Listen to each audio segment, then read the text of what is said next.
All right, folks, welcome back to episode 35 of the Ginger Ball Podcast. I'm your host, Hunter Furman, and we're here with none other than San Diego State's finest alum besides Kawhi Leonard, Jack Becker. How we doing, Beck? Yep. Shout out Dusty May. Shout out FAU. RIP Little Papa. We got a lot to say this episode. We got some NBA to get to today, folks. We got a lot of big picture stuff going on in the NBA. We had a new All-Star game format. We had Adam Silver coming out against tanking. We had a new KD Burnergate. And then I wanted to look back over our preseason over under picks and see kind of how we're doing after the All-Star break. And then at the end, we're gonna do some expansion draft preview. We're Yeah. gonna we're gonna protect some players in the case of an expansion draft. If you go on the Substack for Ginge Ball, you can read my picks for the Sixers and why I picked those guys. But we're gonna break down every team in the East on this episode, and then get to the West on the next episode. But let's start first with the All-Star game. Beck, USA versus World, kind of a funky format with these short quarter long round robin games. Do you think this sticks? No. Nothing sticks with Adam Silver. And Just blanket. I'm sorry, I didn't watch. And thank you, Adam. That's a product of you doing bullshit for multiple years on end. Yeah. I didn't watch it. I don't think it sticks because, I mean, if you by sticks, you mean like we're looking at like at least a 3-year run, right? Yeah. No. Fuck no. He might run it back next year because it's better than what he's seen before, but this guy has no backbone. There's absolutely no backbone, and it will not stick, and he'll be running to the next trend he feels like may, garner enough attention. He's just trying to band-aid fix this game. He's been trying to band-aid fix it every single time. And he's made like what, 4 changes to the format since Yeah, he's it's a been lot. not since he's became commissioner. I think legit since COVID hit, I think he's made 4 changes to this format.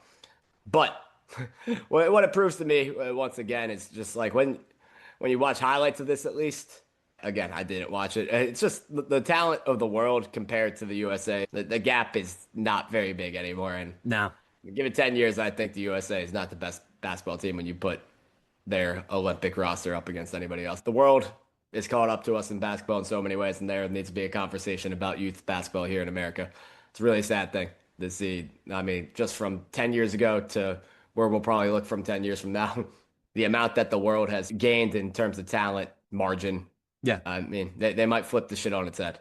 Yeah. I mean, we saw it in the last Olympics that the gap was already not that big. Like the Yeah. USA was close to not even making the gold medal match with that close one with Serbia. And then of course the France game in the gold medal match was a close game. If Steph doesn't go nuclear, who knows what happens in that one. But yeah, I mean, I think this format, I did watch a few of the games. I turned it off for the last one, which was the Stars versus Stripes final between the two US teams. It was like the young up and coming stars versus like Yeah. the old heads like the LeBron, I KD. saw the young guys kind of seem like they give a shit about it for the US, Yeah. which is nice, but it's like it felt like for the young guys, besides Cade and a couple of the other guys on the US Stars team, doesn't feel like a lot of those guys will be there next year. It's too much of a revolving door for that to like. You never know when guys are going to give a shit, and it feels like too much of a. This year I did, but next year I might not. Again, that's the problem with the format, in my opinion. Yeah, I think the one thing I liked about the format though in watching it was the shorter games, I think bodes well because it is so like basically all the games were going to 40. And in overtime, I think the one game went to overtime and it went to like a target score of 42 and there was like a buzzer beater. I think the first two games both had like game winners because the first game had someone hit a game winner and then the second game De'Aaron Fox hit a buzzer beater to win it. Fox being it's hilarious too. But I thought like yeah, the young guys were definitely going at the old heads. They ended up winning it. And then I thought that when Wemby was in the game for the world team and it was a US versus world matchup specifically, there was a lot of juice, I thought. Like that you could tell Wemby was taking it really seriously as we knew he would. Unfortunate that like Luka and Jokic don't really participate in this shit. But and guys were going after Wemby. They were like, okay, he's trying to dunk on me. Like I can't just stand here and let him like have his Yeah. nuts in my face. Like so I think Wemby alone made the temperature rise a little bit in this. It's just the round robin format.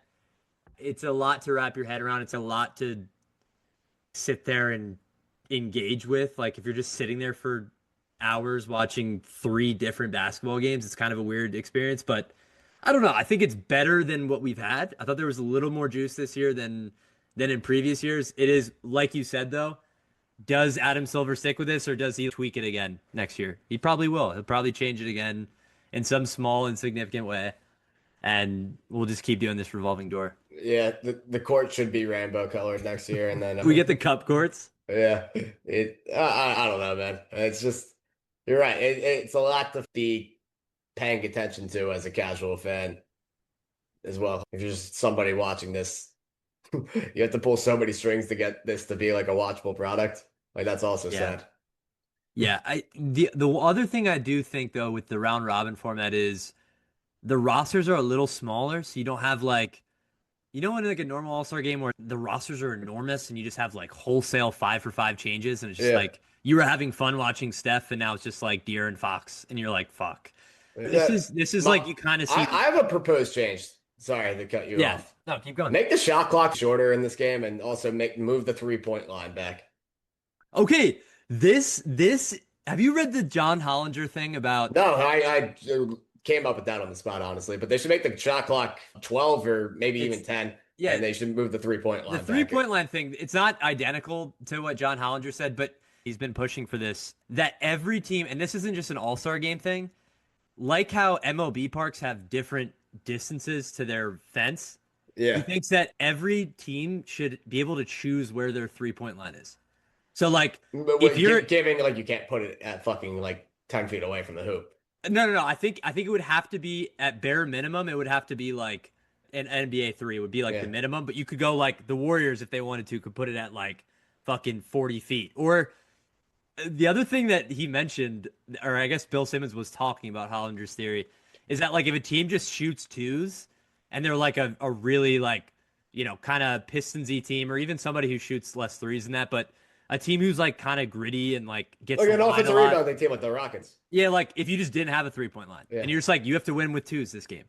Like shit like that. I think that would kind of change what basketball is in a way that I don't think would be good. But the idea of 3-point line being like varying distances akin to the way that MLB fences are is like at bare minimum interesting to me. it's a cool idea. It's something that this commissioner Adam might actually put into play because he's They'll like, try throw it an and then idea at the it'll- wall yeah. and let's see if it sticks. Like it's too gimmicky at the end of the day to really, I think, put into a Yeah, I don't- serious consideration. But I bet he's considering it. I mean, he's a freak.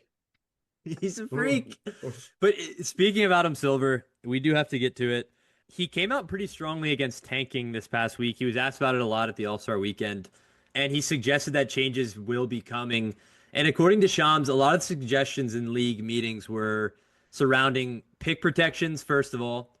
And I think what they said was picks would only be protected top 4 or top 14 plus. Lottery odds freezing at the trade deadline, which we discussed off camera earlier. Not allowing a team to pick top 4 in consecutive years. Teams can't pick in the top 4 of the year after making the conference finals. That feels so targeted to the Pacers. Like, Yeah. that's crazy. And a lot of are, other are the rules Spurs like that. excluded from that? The Spurs? Yeah, they're Oh, to probably the back excluded. to back. Yeah, they're Yeah. probably no. Are they excluded to the make the conference finals too? I mean, they Oh, yeah. yeah, they probably are. The whole yeah. Go ahead. Tell us how you feel first, because I think the pick protections thing, changing it to like it can only be this or this, like I don't see a point in that. I think either just only allow it to be like the lottery or just don't have pick protections. Like yeah. let's not just play this game where we're making it so hyper specific. It's already that way. Like we don't need these minutia changes about tiny between 10 picks and this. Just either get rid of pick protections or just make it the lottery, and that's it. Like lottery Definitely don't get protected. rid of them. That makes roster construction and move around even 10 times worse than it already is. Because I mean, dude, you already have a tough time getting people to match salaries and trades. Now you're gonna add on You're this saying shit? trades would be much more difficult to get done. Yes. Don't. Yeah, I don't disagree. Yeah. But if they clearly think that picks are too protected as is. Dude, the pick in that Zubats trade is literally like if it falls between what was it? Top four and then 10 to 30. So it's like it can only be I think five I to honestly nine. think it's eight. I think it's literally it has to be like four It has to through be like eight. 5 to 9. Yeah. Yeah, five. Like Yeah. insane. Like I do think that's like you have to do away with that. That's insane. At that point, what are we and then all the swaps too. Like at this point, there's picks that have been swapped between 30 different teams. We don't even know. Like when we're looking at these trades and you go to teams pick hauls, you look at it and it'll be like Charlotte swap with this team, the third better of this, and it's just like, what are we doing anymore? These picks have been traded so many times and flipped so many times. Yeah, but at the end of the day, the teams who trade for them know like what the deal is. I get it's hard to keep track of. If somebody gets the pick at the end of the day, it's not like it goes out into thin air. It's just there's a lot of complexities to who ends up getting it. But Right. I mean, But I it's don't think like you I could really don't care about that much. I don't think that's an issue. I don't. pick swap, but like you Yeah. you could have a pick swap. Like how many pick swaps just don't convey? Yeah, well, then it goes to the year after. It's not like Right. it doesn't convey, and then the teams. But what I'm saying is the more that these are swapped and swapped and swapped on top of themselves, the more that they don't convey and they become these picks that are then pushed to the next year and are then so how does that work where it gets pushed the next year and then it's also not at the Then there's same less. spot as it was? I'm pretty sure no. There's less protections on it than there was the year prior until it ultimately conveys. That's how I've always like when the Grizzlies had picks that I kept regularly track of for Mhm. like 2018 through 2020 like era. That's how it kind of went. I don't know. Like again, it's a little bit more. I feel like nowadays it's a little bit more complicated than it was like 5 years ago. Even like Yeah. you're right. The picks do seem to move around a little bit more, but eventually the pick's going to convey. Like Yeah. I don't think the protections from year to year get that much worse where it's like you could go from potentially a top four pick to like 28. Yeah. It's not like it'd be like four to the end of the lottery 3 years down the line. Yeah. Maybe I'm wrong on that, but I just Yeah, we don't might think it can. we'd have to get jiggy with the CBA Yeah. before we start Yeah. getting into this bullshit. But yeah, I mean, I think the pick protections one was the one that caught my eye initially. We talked about it off air. The lottery freeze at the trade deadline. I get what they're trying to do, but like, Doing too much. man, yeah, it's just another case of like they want teams to play serious basketball in March and in April, and This shit's an issue from November, man. yeah, but it's only gonna Yeah, get, and that's the other thing, it's gonna get worse in the beginning of the you're season. just gonna make the beginning of the year worse. And it's not like teams who tanked the first half of the season are suddenly just be like, all right, let's try now. The lottery froze. No, they're still gonna sit their guys who they've been sitting all year because they have to feign like teams don't just say, "Hey, this guy's not playing because we want a higher draft pick." They say that they have an injury and they have him do like an elective surgery that they've probably needed for Eye years. surgery. Yeah, some surgery. DeAndre Hunter, that's the funniest shit ever. Some I surgery want they've 2020 needed. vision now. Yeah. Like that kind of thing where it's like they're not just gonna randomly bring DeAndre Hunter back after the lottery freezes and they're like, okay, we're 15 and 51. Like I mean, you these can teams play are the such last bad 20 products games. without the talent on the court anyway. Like it's Yeah, not doesn't make a tangible difference. If the stakes are low, the stakes are going to be low. It's yeah, whether there's you know a couple more household names to people who actually watch the sport than there aren't doesn't really make a difference for things that I think the NBA would actually care about, which are like ticket prices and ratings. yeah. I don't think people are getting loud to watch the Sacramento Kings with Zach LaVine, DeAndre He's Hunter, I and think he's out for the year too. yeah, there's three guys who are. It's LaVine, Hunter, and someone else. I forgot the third player, but I don't think fans are more inclined to tune in to the Kings with those guys on the court rather than not. And Yeah. if anything, they probably are more inclined to watch with those guys out because it's like we already know the story with them. What do you think about not allowing teams to pick in the top four in consecutive years? Like not allowing like the Wizards essentially of the world to have basically back to back tanking years. Dumb. Yeah, I my Just thing with that is incredibly dumb, like especially if you miss on a pick. yeah, my thing with that is like teams aren't these teams aren't like trying to just pick shitty players and then tank again. They're actively trying to pick the best players to like change their fortunes. They're just not changing their fortunes. And then Yeah. what, are they just supposed to be fucked even more? That's a I worse mean, product. now if we're looking at the best teams right now, who has had consecutive top four picks? Yeah. Name one team. Who has had it Yeah, in the past 5 years. besides the Spurs? I mean, yeah, I mean, weren't they Castle even? was Castle was what, 5? Yeah, that's what I'm saying. Yeah. Like, it's not not a real thing. It's Yeah. literally Yeah, not in been an issue. consecutive years. Yeah. I mean, especially with the way that they flattened the lottery odds a little bit already, like we were not Why are we seeing making something that hasn't been an issue at all? It literally doesn't exist. A because proposed change. this is the biggest thing is I don't think they understand what the issue with tanking stems from. Like they think it's these teams are so the Jazz, the Wizards, these teams are so ass every year. They're getting the first pick every year. They're missing their pick and they're But they tanking. are. The league doesn't understand the issue with tanking. And the main issue is that they changed the odds previously, and now the worst team in the NBA has a 14% chance to get the number one pick. No, they know that, It Hunter. hasn't been that They know low that. since They bring in. 1979. They absolutely know that. I mean, I know, but this is that's performative for gambling companies own the sport. This is more proof to the pudding that the league Chauncey meetings. Billups. You mean the meetings with all the gambling companies where they told you that we don't like tanking and these are performative changes to show them that yeah, well, we'll do something about it and we have to because our pockets are so aligned with you. But Hunter, they know where it stems from, and it's obviously the lottery. And Do it's you think obviously Adam the change in Silver odds. The knows? lottery is too much of a fucking show for them to change that shit though. And the more drama they can bring to that, as I mean, the whole sport is built around drama at this point. It's more of a soap opera than fucking basketball. It's obvious what they care about. So you think they don't want to fix it No, essentially. they get a lot of money out of the lottery, and that's a big event for them every year. It's probably a top five event that the NBA does. So then I guess maybe their Like issue I would think you would agree that the lottery is a bigger event than the draft itself, right?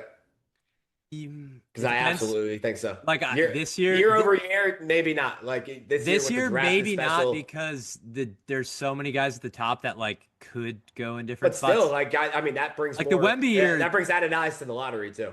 yeah, I think the thing that I'd probably disagree with is like they know that they're losing the regular season battle. They might not they might not give a shit about that.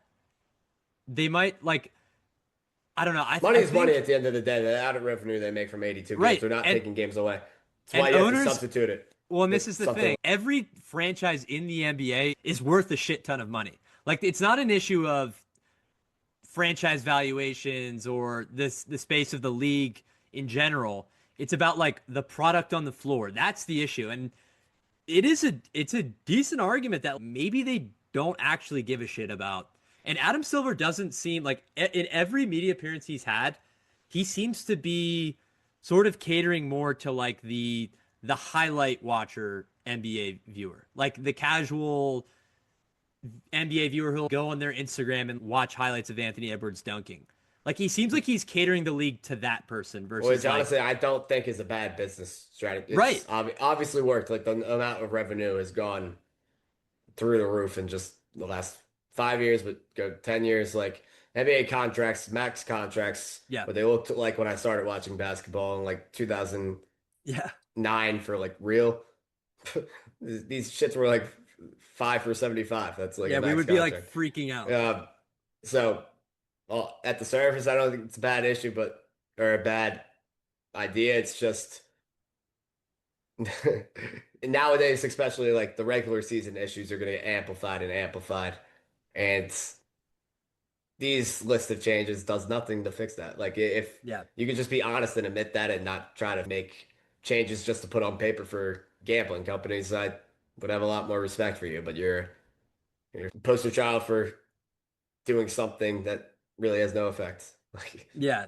But I guess so the thing with the gambling companies is if you're catering to gambling companies would want I don't even know what gambling companies want. I'm confused about what they're well, mad that's what about. I'm saying is like I don't think it benefits gambling companies for these guys to not be playing in the back half of the season. Like I think what Silver the gambling companies and Silver thing is he needs these guys playing in the back half of the season so that I guess there are more, player props with stars. There's more like action on bigger games throughout the year where there's more No, stars actually I mean, I available. guess like the only thing I could think of is that, like, to your point, that they have actual data on some of these guys so they can have a better chance at fucking bringing home money. If they don't have data on like a Joe Schmo who's coming out there in March, who hasn't been rostered by a team in 3 years, or rostered at all, hasn't had any like NBA minutes that have had, real meaning, and he Mhm. comes out there and he's starting, which happens across the league. Like you'll Yeah. see at least 10 teams with guys you've never heard of who don't play real NBA minutes suddenly be starting and playing 30 minutes a night. If they don't have data on those guys, then there's some fucking, real freakazoids out there who actually study this shit. If they have Yeah, any but advantage over the book, no, the books care about that absolutely. no, I know, but And, the books know those guys. Like that is the Freakazoids is the books. That's who knows who those guys are. Like, yes, they know, but they don't have the complete advantage over yeah, no, I agree. But the better. wouldn't you say like the more that the stars are out, the more those guys play and the more data you would get on those guys? Like the stars being available wouldn't help you get data on those guys. Those guys would play less. Like this would But benefit them in that scenario. no, I don't understand your point. What do you So mean? like if so Anthony Davis is out. Some scrub big man is going to play a lot of basketball for the Wizards now. They're going to get more data on that guy. Of Versus course, but if not Anthony Davis was immediately. here, they wouldn't get that data. Like they're getting more data on scrubs now than they would Yes, but if there's the new stars scrubs were every playing. fucking year. It's not like Sure, yeah. these No, guys I are agree. going to be around every March. There's always guys who have like one stint in the NBA and it's like 1 year. I think that's more problematic for books than the stars actually playing. 100%. Yeah, but those you see what I'm saying though, like if the stars played more, those they wouldn't have data on those guys. Those guys wouldn't play. Yes. I mean, So yes, you're saying obviously. they want the gap to be smaller. Yes. Okay, I see what The you're betting saying. I companies thought you don't were saying ever the want, opposite. they don't want this to happen every year where Yeah. I mean, I wish we could actually see data of like the profit they make on player props Mhm. from like start of the season to like the dark age of the NBA season, which is March through early April. Yeah. But I feel like it's got to be less. I'd be shocked if it was like they have a bigger margin in those areas. Because if it is, then what are the betting companies mad about at the end of the day? Yeah, I mean, maybe they just, yeah, I don't know. I mean, they could just want more action on more games. Like if there were more primetime games with star players, there would be get more action. I don't know, but I mean, it does feel like Adam Silver's top intention isn't fixing the league or fixing the actual problems with the league. It's also interesting that like he's so willing to do these like it literally feels like he's reading Twitter and just seeing shit that people are throwing at the wall and be like, all right, let me write that down. I'll try that. All right, I'll try that one too. Like he's just like, fuck it. I'll try all this bullshit. Yeah, And I mean the Twitter he wants to see because I feel like I see tweets every day where it's the NBA season needs to be shorter. It's obvious he's not yeah, well, reading that. that's the actual fix. Like Yeah. that's the funniest part of all of this is we don't need any of these changes. What we need is a 65 game season, 72 game season. Like that would fix so many of these Or issues. just two separate seasons. Sure, that's been your so what's your thing? You want the cup to be No, I mean separate from everybody's the like number of games is 66. Like everybody says that when they yeah talk about shortening the season, say 66 is like the magic number. So cool, let's do 66 and let's have a 16 game NBA Cup slate where it's still gonna be, you know, it adds up to 82 games at the end of the day, but it's not going to be part of the actual NBA season. It's two separate seasons at the end of the day. And to your point where you're mentioned Champions League, yeah it gives it some of those stakes where it has its own time in the spotlight rather than meshed into the NBA season as yeah it is right now. And especially in the early part, it makes it weird. But you can't do it at the end of the year, obviously, like with how the end of the NBA season goes. So you make it its own timeline. You give another break for the players. So like there's basically two off seasons now. Granted, they'll each be shorter, but you give NBA season break, NBA Cup break, NBA season, and I feel like you get its own 16 game slate. I don't know exactly how you would implement it in terms of like what does the like regular season champion who wins the NBA finals like what benefit do they have over the rest of the league in this, or is it just a completely new slate like mhm. that? And then from year to year, who like the NBA Cup winner, what benefits do they get in the next slate? And I get it that that's kind of, off the wall and, throw an idea out there to see what sticks. But it's a realistic one when you talk about the NBA doesn't want to lose revenue at the end of the day. And would the contracts be separate for these games? I guess that's something you have to look at. Like, is there a different salary base for cup games compared to regular Yeah, the game season? cut. Maybe at the end of the day, that adds more issues in than, problems it fixes. But I like the idea on the surface. I know there's a lot of shit like that there would I be like my idea. figured out, but I think if you are locked in on keeping an 82 game slate, then something different has to be done. I think it's definitely I they definitely have to separate the NBA Cup slate from the NBA regular season standings. Like that's asinine that that's the way they do it now. There's literally zero reason why an NBA Cup game should count towards your record. That's so dumb. It's a completely different competition in itself. And I mean, maybe they do it the way you say, like where they have it separate. So you're saying you would go through the NBA playoffs, NBA finals, finish the season, have a break, and then do the NBA Cup.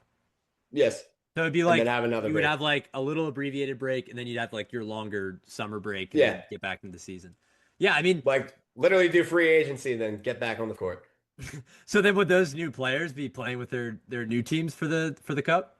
100%. Yes, Yeah, I guess added the storylines immediately too.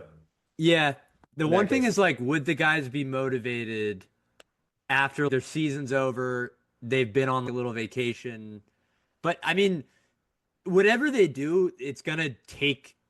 I mean, you got to make it its own thing if you want them to have motivation, because that's the only way to give them Yeah, incentives to care. Making it its own slate brings opportunity to make them care about it. yeah.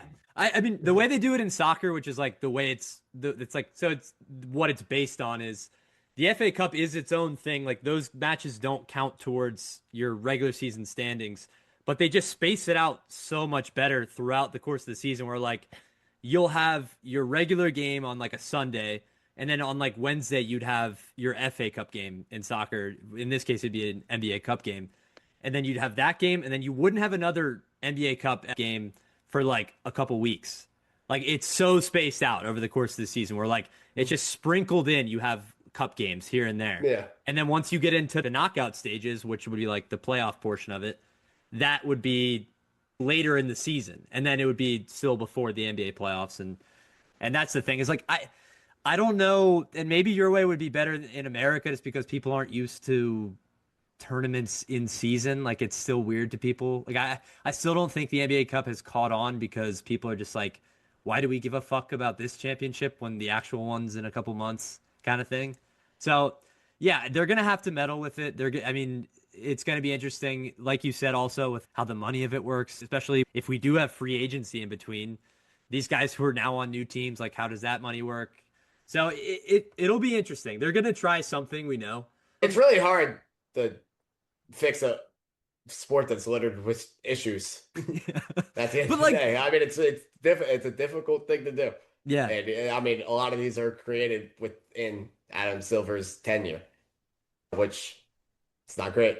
yeah. Not that It's great. it's also just like how many sports is it that like the issue with the sport is that we don't give a shit about most of the games. Like this is the only sport where it's like, yeah, we need people to give a shit for like the last 3 months of the season. It's Yeah, like, I mean, it's a really hard litmus test with like the difference in schedule of the other two major sports, but hockey is the exact same yeah, schedule, exact same playoff format. Do enough people care about it? And just yeah, America it's and just as in general for us to like really have a good barometer for what the issues are in hockey. But I see nothing about hockey having anything like this. yeah. I think a lot of hockey fans are so like hockey is their sport that they'll watch it. Like it's Yeah. similar to baseball in that way where it's like baseball fans are baseball sickos for the most part and they'll watch every game and their schedule doesn't really matter as Yeah, much. I mean, but I mean, it being double the amount in Yeah, terms of yeah, season length, lengthwise. they don't have tanking issues at all. The draft has very little implications, it feels like, or brings that like the MLB draft, like Oh, isn't even MLB, fucking yeah. I thought you were it's like saying not even NHL. televised. Yeah. It's not an event. Yeah, because it's a million rounds. Yeah, but still, I mean, you would Yeah. think like the first rounds would garner Yeah. buzz. They really don't at all. Yeah, who was the Bazuna, the Australian kid? He was just like Yeah, in his living room. like He was the you first can't pick. name the number one pick in the MLB for the past 10 years. You can't name probably can't name one. Bazuna. Easy. Great, yeah, name That's another. it. That's all I know. Name another sport that like you semi follow Yeah. that's a Yeah, thing. where It the it's well, just the not a thing. MLB also just has a completely different player pathway where it's like those guys aren't playing immediately.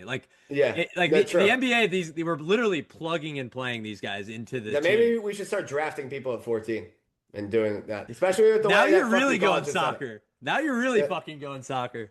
I, Have academies. I get it. That's very early, and with high school, like you still have to learn at the end of the day. Yeah. But maybe drafting kids out of high school would be the worst idea. Like at 18 years old and bypass college, like too much money in college sports now. Great. Like the NBA doesn't have any restrictions from them just saying, fuck it, we'll change our system now. Because like college making that much money, college basketball or college football, even for that matter, making that much money has no like say in if the NBA or NFL change that rule ever, right? In theory, they could completely take out the college sports market in overnight. Yeah, I think a lot of guys would still play college hoops. But yeah, I mean, Darren Peterson would never step foot on a college campus. Like, Yeah. there would be no chance that he would ever go to college. And there would probably be a lot of guys like that, especially now that, like, I think Darren Peterson is like the first load management college player. Like, he's kind of, I wouldn't be surprised if this is like a new thing that we start to see Not at all. Not where at a all. lot of these I love that he's guys, doing it, honestly. I you love it. might, you might be one of the only people that loves it. But I mean, all the Absolutely. power to him. Like these guys, What the fuck do you you don't get out of own. this? Yeah, you And don't if you own get money this. up front, then like, what, dude, if you're a generational bag chaser, then yeah, it's a great move. There's no upside to winning in college. There's literally zero. Yeah, for a guy in his shoes, there's zero. Oh yeah, He's oh gonna yeah. be It a doesn't top matter four at pick all. regardless. He could do anything right now, and he would still be a top four pick. The only He's thing he has to do is not end up in prison. He's in the top four pick. yeah, or have like a catastrophic injury. No, I see why he's doing it. Like it makes sense. It's just it is optically it's so brutal. But like, yeah, man. I mean, the advantage of him winning a national championship Melo style is so small in comparison to the risk of him It like does nothing blowing for out your his legacy. knees like Greg Because Oden I and mean, shit. like Carmelo is a great example. Because if you have a career that plays out like Carmelo Anthony, what person, if you ask anybody on the street that's a basketball fan, is going to be like, "Yeah, Carmelo is a winner because he won at Syracuse his freshman year." Yeah, no. No, Is you Carmelo won't be best? seen as a winner. Yeah. Yeah. I agree. Yeah. I mean, that's So literally the knock on Melo's yeah, legacy. Like the knock on Melo's legacy is that he folds in big moments in the playoffs. And meanwhile, he single-handedly willed his college team yeah, to a title. Like literally yeah, unprecedented shit he did in yeah. college. And no, As a freshman, right, which I will say for his, I know like the NBA or basketball because it's Naismith Hall of Fame, so it's not just, but like it's easier to get in than other sports. But like him winning that genuinely had like a huge impact on his Hall of Fame case because otherwise it's a lot of empty stats for Melo, dude. he's getting in regardless. So Yeah, he has a ton of All you're right. Stars and Yeah, All NBAs, but like and it's the Naismith the Basketball Hall of accolades Fame. aren't great. Yeah, Yeah, and he has a gold medal in the Olympics. His case yeah, is actually really good. yeah. It's fucking Carmelo Anthony. But anyways, yeah, I think it's interesting to think about whether or not they would ever. I mean, because they tried the overtime elite shit, they tried the G League Ignite stuff, like that didn't work. And it is interesting because I think you bring it up because in baseball there is that player pathway where you're drafted to an organization, you go through their farm system, you eventually make to the pros when you're like in your prime. You know, and there's the cases where the guys, you know, the Skeens of the world just are immediately pros. But there isn't that sort of like I think the goal of the G League and originally the D League was to be like that breeding ground for these younger guys who aren't really ready for that next step yet. But I just think the talent gap between the G and the NBA is so big that it's not really the developmental It's league not that even it the was talent meant to gap. be. the guys who are playing and that the best players, their roles are so much different than they would be in the Yeah, league. yeah. Like Like Janai we have Broom goes guys, down and has 50. Drew And then, Drew Timmy, yeah, yeah, great exactly. example. South Bay Yeah, Drew Lakers, baby. Timmy's. We're gonna play through Drew Timmy in the G League, and what are we doing with Drew Timmy in the NBA? That Yeah, it's and that makes it harder for guys who would be sought out to be role players in the league who actually like play well without the ball. Like if you're in the G League, how do you make yourself a difference maker compared to anybody else if you're you just have to have 50. playing? Yeah, Yeah. but even if you have 50, I don't think it's desirable to a team Yeah. because I you're in mean, the G League at the end of the day. we saw it with Janai Broom, dude. He puts Yeah, up crazy numbers in the G, and the Sixers just don't care. They're like, we know yeah, you're not an NBA player. yeah. Like, you can put I up mean, 40 they're and right 20. on. Yeah, Yeah. you can put up 40 and 20, and you'll chill in the G. Yeah, I mean, it's tough. There isn't really that like developmental pathway in the same way, and that's like Luca grew up in Europe, and they have like these professional academies, like basketball academies, where you are basically trained to be a professional basketball player from like the time you start playing basketball, and they realize that you're really talented, and Yeah. then it's The Yao dual Ming, it's dual Tokyo Pistons. academics. Yeah, it's in Dirk in Germany. Like it's dual academics and sports, and you like go through the academy and they train you, I and think it's a much better that's what they do for process soccer than too. yeah, I think it's much better process than what we have in America. Yeah, And I mean I mean, that trade would school should have been a thing in and America like fucking years ago. hoop trade school. But I mean But they do have like yeah, classes. I mean there's definitely debates about what these kids are actually learning in yeah, these classes, yeah. but like the Union has that. Like in for the Philadelphia Union, they have the YSC Academy where you take classes and you train in the afternoons, and you do like a morning training, you go to class, and then you train in the afternoon. But that would just take like a whole different outlook on like the way we view development for athletes and everything. Like part Yeah, but of it's obvious American basketball obviously needs it. It's oh yeah. so it's clear as day, dude. AAU is such a fucking Oh outdated, like yeah.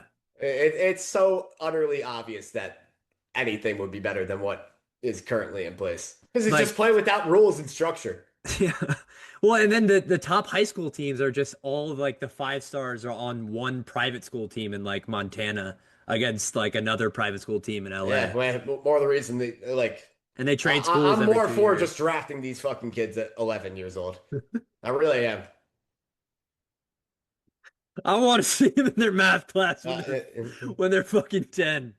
yeah, Get them in. like yeah, let's throw bags at these kids and Who was the QB that USC recruited when he was like 8? Remember that? There was like the huge ESPN yeah, story like back in the the day. guy who could throw right-handed and left-handed. Yeah, yeah. Yeah, that guy. Yeah, the Whatever happened ambidextrous to guy. that kid? Yeah, I don't think he got into drugs, I think. Yeah, well, that's Yeah. the other thing you run a risk Um, of. but like seriously, the American basketball system right now is basically, yeah, we choose you.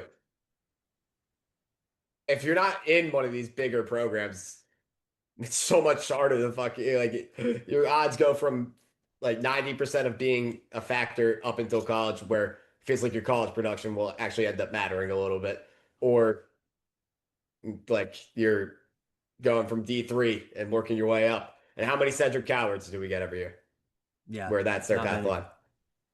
So, Yeah. Almost a Dookie this year. That would have been a yeah, special team. Him and Booze.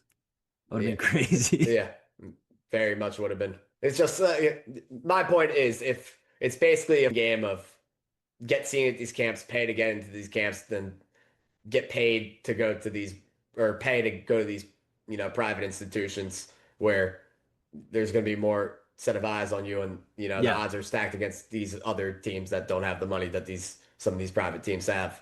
Yeah. And what's the point of just not drafting these kids at 11, still letting them do whatever bullshit they want to do at these private high schools and call it a day? Like, Yeah.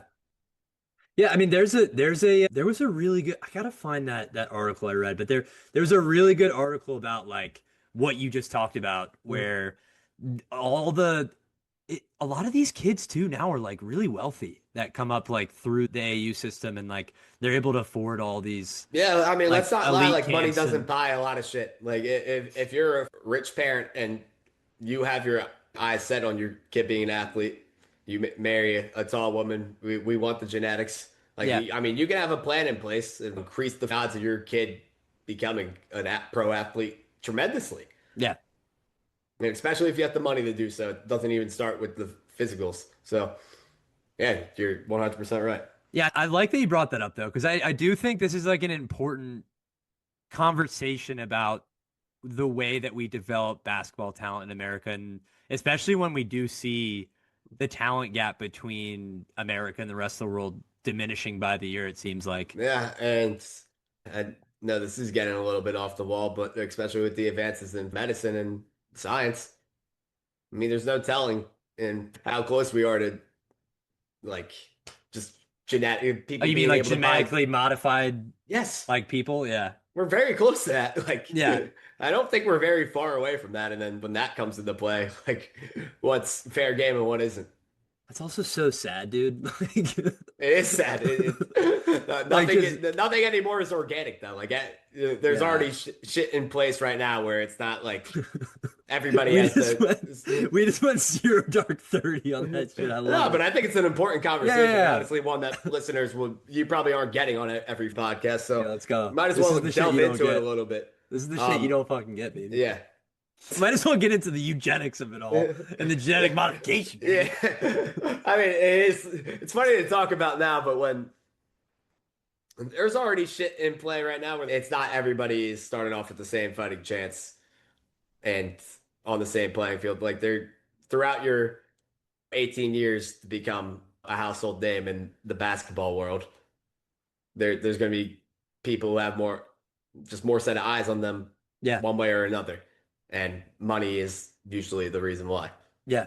No, I think it's a great point. And honestly, that's like it's definitely at the heart of a lot of the issues with the it's a lot of the issues with a lot of American sports in general right now. But shifting gears a little bit, Kevin Durant, man, back on the burner, Yeah. potentially. Obviously, like it seems really incriminating, especially considering like what we know about the way he tweets, who was following the account was like a lot of his personal friends and people in his inner circle, and just the way he was typing looked a lot like the KD tweets we've seen a lot of. What do we make of this, man? Him just shitting on all his teammates and calling Russ a triple double cocaine bear. What do we make of But KD Burnergate Part I 2? think people hold athletes to a higher standard than they do themselves. And there's no bigger indictment on that than the reason this even came to the forefront of a lot of people's attention is because he was getting called out by a guy by the name of Pranav for making an investment in a company that is funding. Israel. Yeah, Yeah. man. At the end of the day, if you don't think money talks, again, I mean, it's right back to that conversation. If you don't think money talks, then you're fucking crazy. And I think calling him out over that is insane. It's not, I don't think that was in place when he initially made the investment. Even if it was, you're crazy. If you hear a guy who says, I get paid 2 million for 2 hours of work, yeah, I'm doing it. Like it's a no-brainer. And I think he would too. I think the guy who sent him that tweet absolutely would do that too.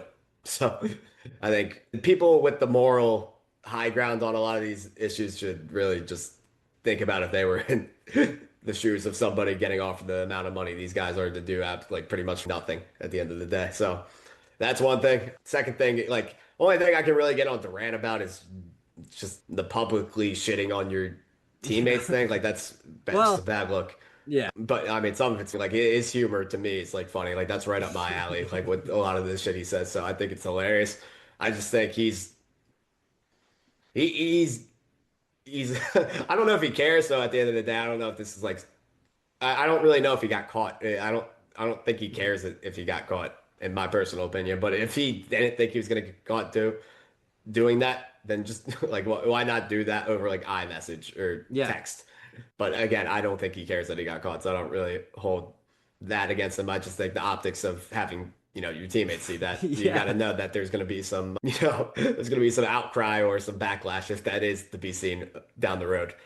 Yeah. And I mean, there's probably something to be said that he all teams seem to kind of not play as well when or as they're expected to when he comes to town. Like there probably is some merit to that argument. At the end of the day, though, obviously there's going to be publicity and attention that comes from it. But I just I think people care too much at the end of the day and think that they're above things that athletes do.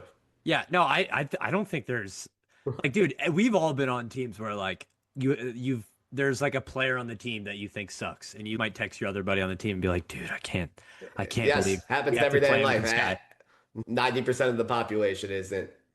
above this. Yes. Yeah. No, 100%. Even at work, like in your day-to-day life, you have somebody at work that you think sucks. You're definitely either talking to somebody at the water cooler or like texting them after work and being like, dude, can you believe what fucking Derek said today? Like Yeah. that kind of thing. The KD, the messages about his teammates, I don't think it's inherently bad. Like he said it to his friends, so it's like I could see it. It's the fact that it's just out there and like it's not confirmed per se, but it's not denied either. And what is that like with Jabari and Şengün, like in the locker room? What is that vibe like right now? Yeah. I I would mean, love to be a fly on the wall in that locker room right now, dude. so from his perspective, though, he, there's tangible, like he's a top 10 player of all time. Yeah, Give but him a that's what fuck. makes it even crazier, dude. One of the greatest scorers of all time is chronically online. Yeah. So, I mean, I don't think it's the biggest issue in the world as some people make it out to be, but I do think some of it probably stems from not having like a real relationship at 37 years old or like Yeah, never could having be, one. could be. I mean, We a lot stand a of, we stand a single king though. We'll let him cook on that. yeah. I mean, at the end of the day, everybody's entitled to use their free time how they want to, and Yeah, a lot of the fucking main society would be doing the same exact thing that he does. I do think, however, that one thing that people could take from him and actually implement, if especially if you're a superstar, is the way he embraces the people. I mean, that's up the LeBron school of ethics too, where you put a team around you where it's Maverick Carter, he was your friend. But I mean, Kevin Durant, Eddie Gonzalez is a guy I met on Twitter and he started a podcast with. Like, if that's you awesome. start Yeah, an inner circle of just dick riders on Twitter, like I think you control the PR of yourself way better than you can if you don't. yeah. I mean, it's I think that's interesting. something athletes could take from him. I really do. I think this won't be the last of like a Kevin Durant. Like you'll be the first of many, I think. People, yeah, yeah, who Yeah, like interact with fans, and he is like that is the cool thing about KD is like he will just like reply to someone. Like if someone's like, "Yo, KD, like what were you seeing tonight? You threw a couple passes, like it didn't feel like you were seeing the court while he was." He'll literally reply with a real basketball answer to some random username. Like yeah. that No, is cool to me. I think it's cool too. I don't really mean it in that sense though. Like I mean like Yeah, yeah, you no, I can you can completely change the if like it's almost in a sense of like a rapper with stands, like a Playboy card. Like you can mhm.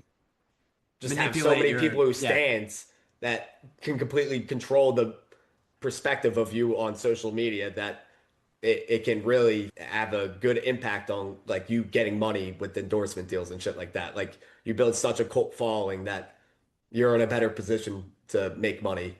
And I think that is something that other athletes down the line will implement as well. Not everybody, Yeah, obviously. yeah, I guess the one thing is like I know you kind of disagree with that, but well, I it's think yeah, just him doing this is what opened him up to like getting caught with this. Like him being this connected with like random fucks is why people are screenshotting it and like but posting. I mean, it's what he's saying about his teammates. Yeah, yeah, I don't think you have to be that open and yeah. It's just like conversate with them that much. yeah, for sure. I just think in the same way that I think it could help his PR a lot, I think in the same way it could open him up to getting crushed. Like, cause dude, you can't just trust. Like Yeah, you can obviously trust. not. Yeah, I agree. I agree. I agree. Yeah, so I think that's the thing. I think it's a slippery slope, but But yeah, I think the average person who's in the sports, who's on Twitter, craves attention. Let's just yeah. be honest. So if you give them like a reply or two, they'll Oh yeah, then take they tell forever. all their buddies that they're Yeah, I like don't think you buddies have to with do that KD. much. Yeah, Yeah. yeah. No, I don't disagree, and I think like you said with musicians, I think that happens so much where they try to build like it's a pseudo connection, but Yeah. they try to build this connection between themselves and their listeners, and then it just creates more devoted fans. Yeah, it's definitely interesting. KD, I mean, he cooked last night against the Hornets, like Yeah. basically single-handedly won the Rockets that game. They're 34-20 now. So yeah, I mean, we'll see. I think this is one of those things that'll just kind of like we'll just forget about it, and it'll be like, oh yeah, remember when like KD just got caught shitting on Şengün and Jabari, and then like we just forgot about it. Because at the end of the day, they can't say shit. Yeah, like what is Jabari Smith gonna say, man? As he's like pulling up for like a fadeaway three and just bricking it. Yeah. Like, like I mean, at the very worst, he ruins friendships. yeah. Which like who knows if he's even friends with those Yeah, guys? He's yeah, probably yeah, not. yeah. But anyways, we also I wanted to get to our preseason over under picks and just kind of assess them because I think it's kind of fun to look at it and kind of see where they're headed. Beck, you had your first two were absolute heaters. You had the Kings under 34 and a half. They're 12 and 44 currently, and there is no sign of them sniffing that 34 and a half number. And the Grizzlies, your Grizzlies, under 40 and a half, they're 20 and 33. Obviously, they got rid of Jaren Jackson, so that number is going to stay pretty low, it seems. So those were heaters. Then it got a little tougher. The Pacers over 30 Not a and a little. half. The Pacers over 30 and a half, which I wanted to because I thought that they would just be a very competent team.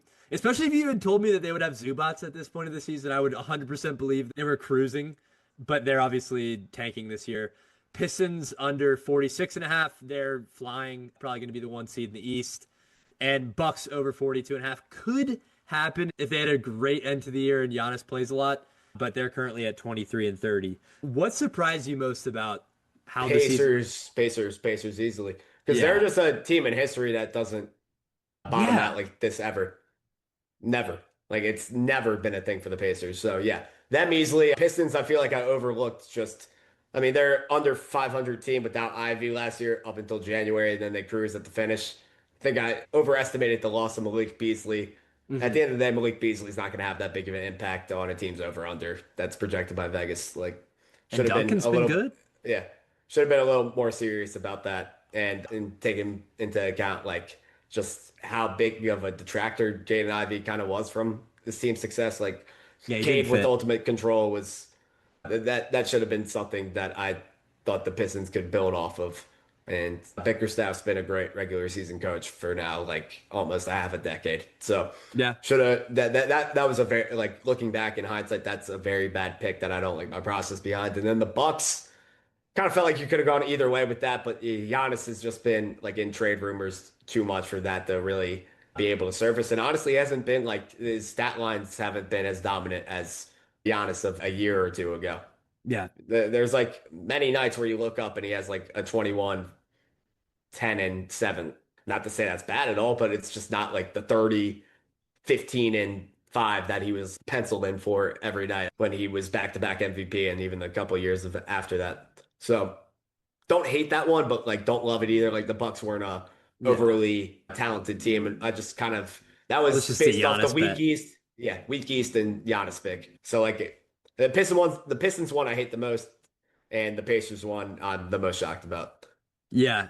And also, I think the Grizz one was a good pick because you could have convinced me before the year that the Grizzlies would be like middling and like a play-in team with obviously before we knew that Jaren Jackson was going to get traded during the season. You could have convinced me that John and Triple J could have mustered together a 500 team. So I thought that was a good pick. My picks were Bulls over 31 and a half, which was cruising, but Yeah. with the Bulls just completely selling the farm at the deadline, I think this one has real potential to not hit. They're currently 24 and 32, so they only would have to win 8 of their last Matt, 26 I think you're good, bro. games. I think Dude, you're I good. don't know. Have you watched them since they traded the farm? No, I no, don't I think they've haven't. won a But game. they're a team I trust history on. They haven't finished below 32 wins in how long? Years. Yeah, it's gotta be at least a half a decade. But maybe like with Vooch gone, Yeah, dude. With it could be. I mean, it Kobe could with be. Kobe White and Vooch gone, dude. This team is bad. They start Jalen Yeah. Smith and Isaac Okoro. Like this I, team's I really wish Jalen bad. Smith was good, man. I kind of I always liked know. him. I know. The goggles, dude, pretty Yeah, sweet. Yeah. But so that one, I mean, they just have to go what is it, 8 and 18 the rest of the way. I think they could do it, but I think it's going to be much more of a sweat than I thought it was like 2 weeks ago. OKC over 62 and a half, which actually now looks yeah, like that's a cool. probably won't hit, in my opinion. They'd have to go How many 21. losses are they at? They're at 14. They started off really hot and then they had a tough spell in there and Shea's hurt right now. So I mean, Man, they're down to up to 14 losses. Did they not have realize that. they're at 42 wins with Wow. 26 games to go. They'd have to go 21 and 5 to get I this. would have said like 10 or 11. That's definitely more than I thought they had. Yeah. Yeah. No, they've sneaky lost a decent amount of games. The Spurs are kind of on their tails, and so are the Nuggets and for the 1 seed. But so that one I don't think will hit actually, unless Shea plays more games than I think he will for the rest of the season. Rockets under 53 and a half. They're currently 34 and 20. They were struggling pretty mightily That's your leading best pick right into there. the All-Star break. I feel pretty good about this one with 28 games to go. They'd have to go 20 and 8 the rest of the way, which Yeah, that's not happening. doesn't feel like it would happen right now. But I mean, if they go on a tear, they could go above it, but I feel good about that. Lakers under 48 and a half. They're currently at 33 and 21 and they play I think the Clippers tonight. So they've got 28 games left. I They'd mean, have to they go started 16 and so 12.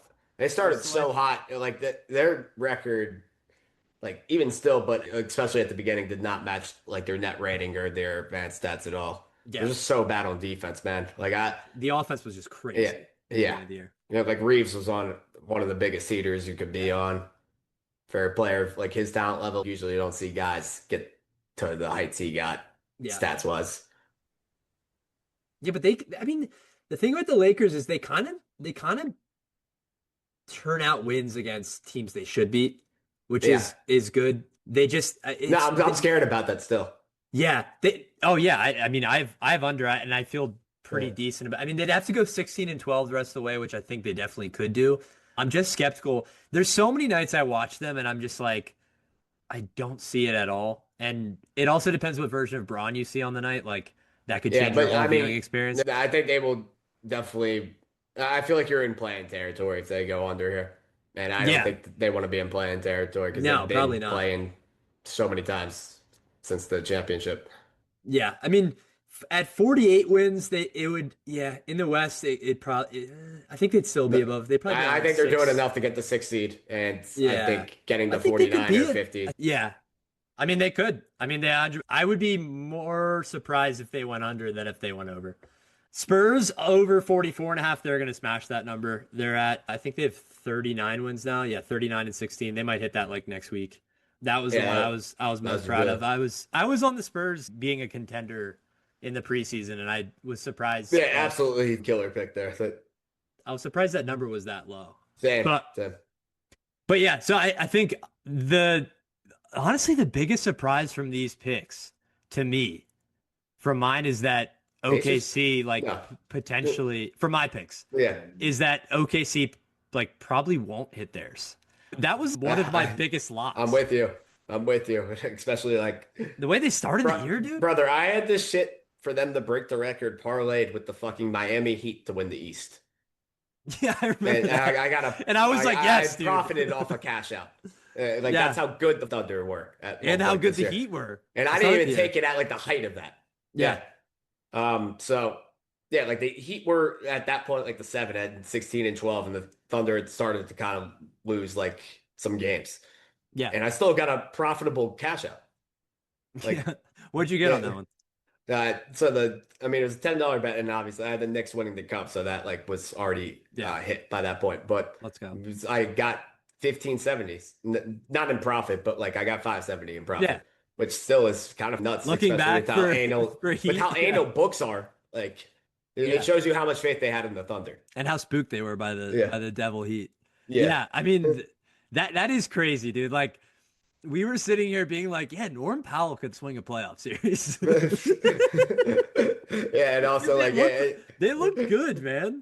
Yeah, and also like they get brainwashed by thinking Miami might actually bring in somebody that Well, makes that an was impact big, every too. year. I feel like that's always on their mind, sort of. But at the end of the day, that until Pat Riley is gone, you could pencil them in to do absolutely nothing. He's never doing anything. Myron Gardner in the rotation. I'm just checking the Heat score right now. They're spanking the Hawks.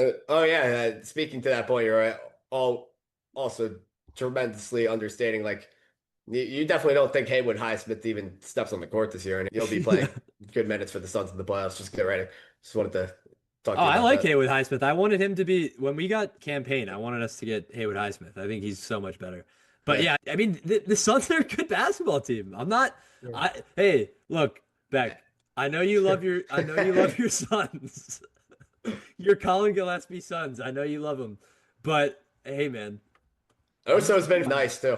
he has been. He has been. He's been one of their like most undervalued guys. Like, He's awesome. He's yeah, awesome. Like great play.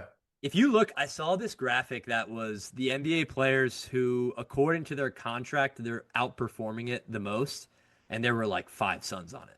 It was like Gillespie, Iguodaro, and there was another role player on it. But they're just finding value on the margins in ways that a lot of teams aren't, which is especially with like Dylan Brooks and Grayson Allen and what they've Yeah, got trust me. out of And this. I'm not sitting here telling you that they're definitively winning a playoff series. I think at the end of the day, what's going to kill them is their big depth still. Like, Mhm. wish they could have got Malalock I know, like dude. at least a little ramped up for, some minutes at the five because you're relying on Mark Williams too much. And if Mark Williams goes down, then that operation kind of does squander a lot. But like, I feel really good about this team with their wings. Like, I mean, very good. Oso can play some small ball. Like, Yeah, but that can't be your yeah, the that can't be only your only other thing. yeah, that's like their only go-to at that point. Dude, I was so in on Malawach. Like Yeah, I thought that was me like a too. slam dunk Yeah, pick, dude. I I'm was like, quite why would you get disappointed. Mark Williams? You have Malawach, I mean, I dude. was like mocking him to go at 4 when we were Yeah. doing our I remember I first texted a pods. buddy. Yeah. I texted a buddy and I was like, why shouldn't the Sixers take Malawach at three? Like, Yeah. you might be the special one, dude. Like, And now it just feels like if you don't play your first season in the NBA, like, are you going to be anything? yeah. Are you going to bring any value at any point? Like, Well, it's also just like they didn't see anything. Like they're with him every day and they don't see it. Like that's the worrying thing. yeah. There's just really no cases of guys getting no burn. Like Reed Shepard would be like the one guy you point to, but he's a small guard who Yeah.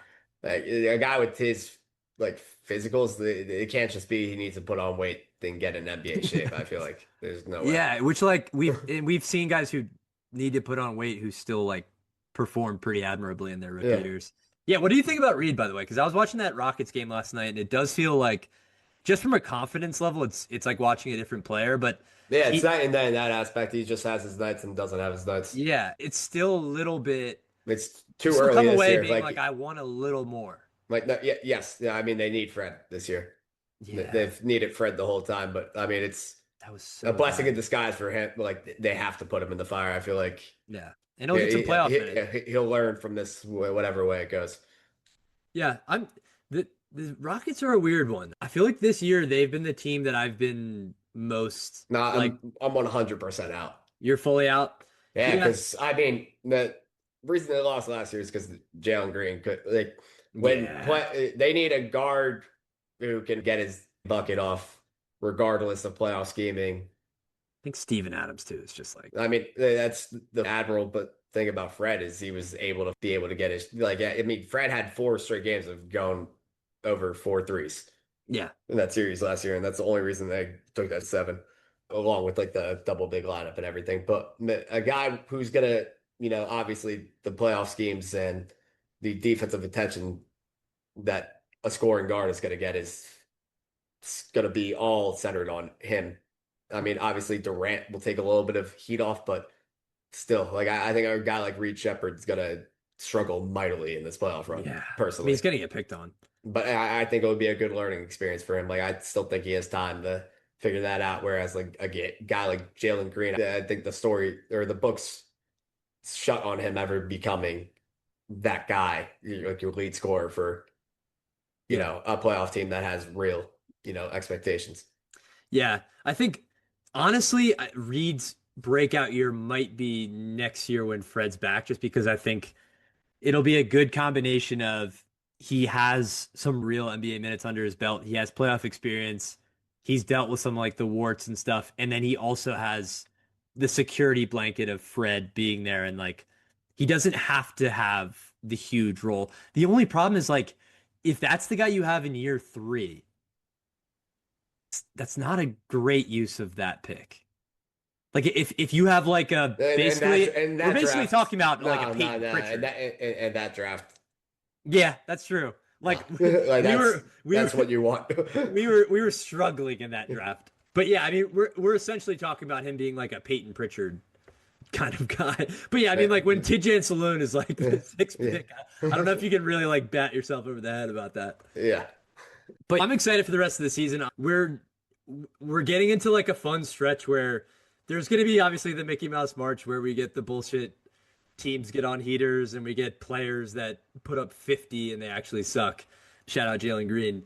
But there was one other thing I wanted to do on this pod, and that was a little bit of NBA expansion draft talk.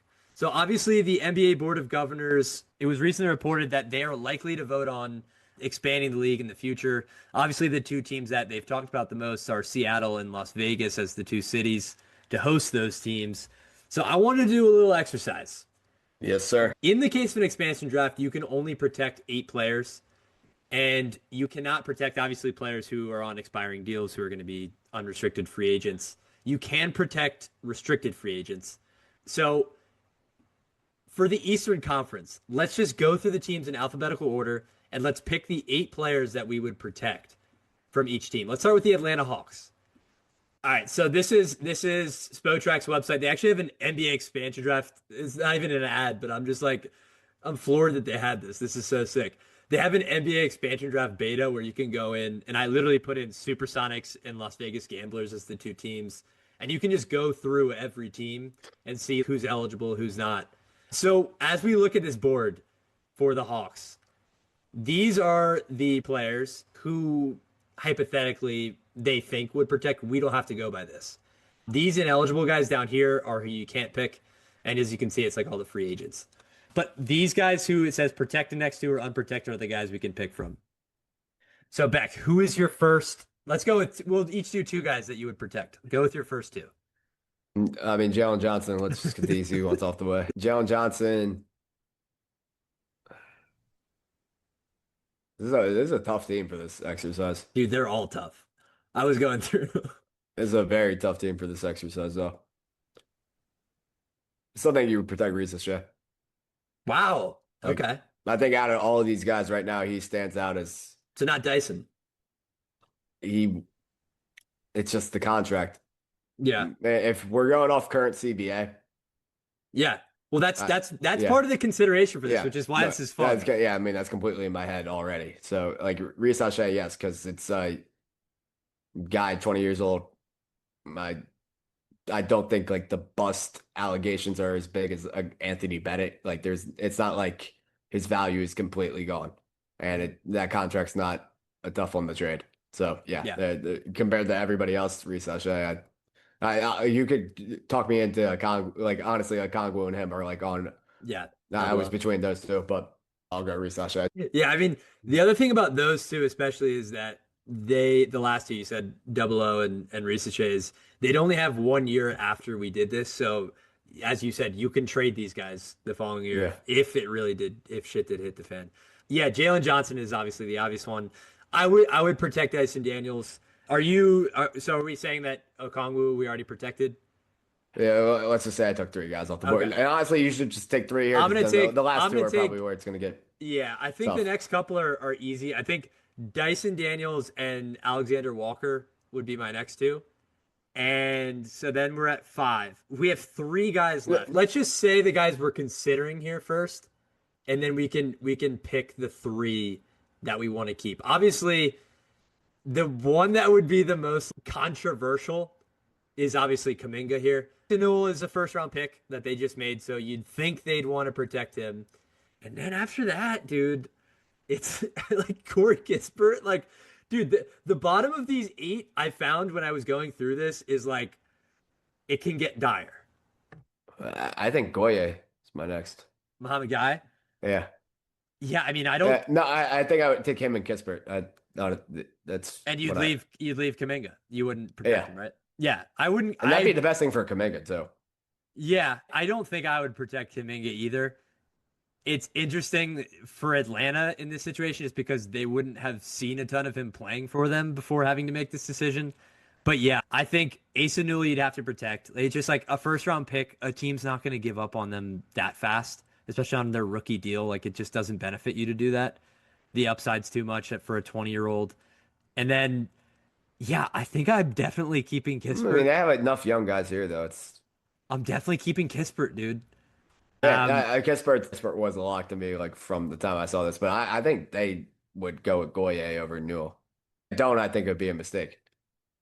Goye over Newell. Yes. So you think they would just give up on a first round pick after like a season? Is it a given that Newell goes in a two-team expansion draft?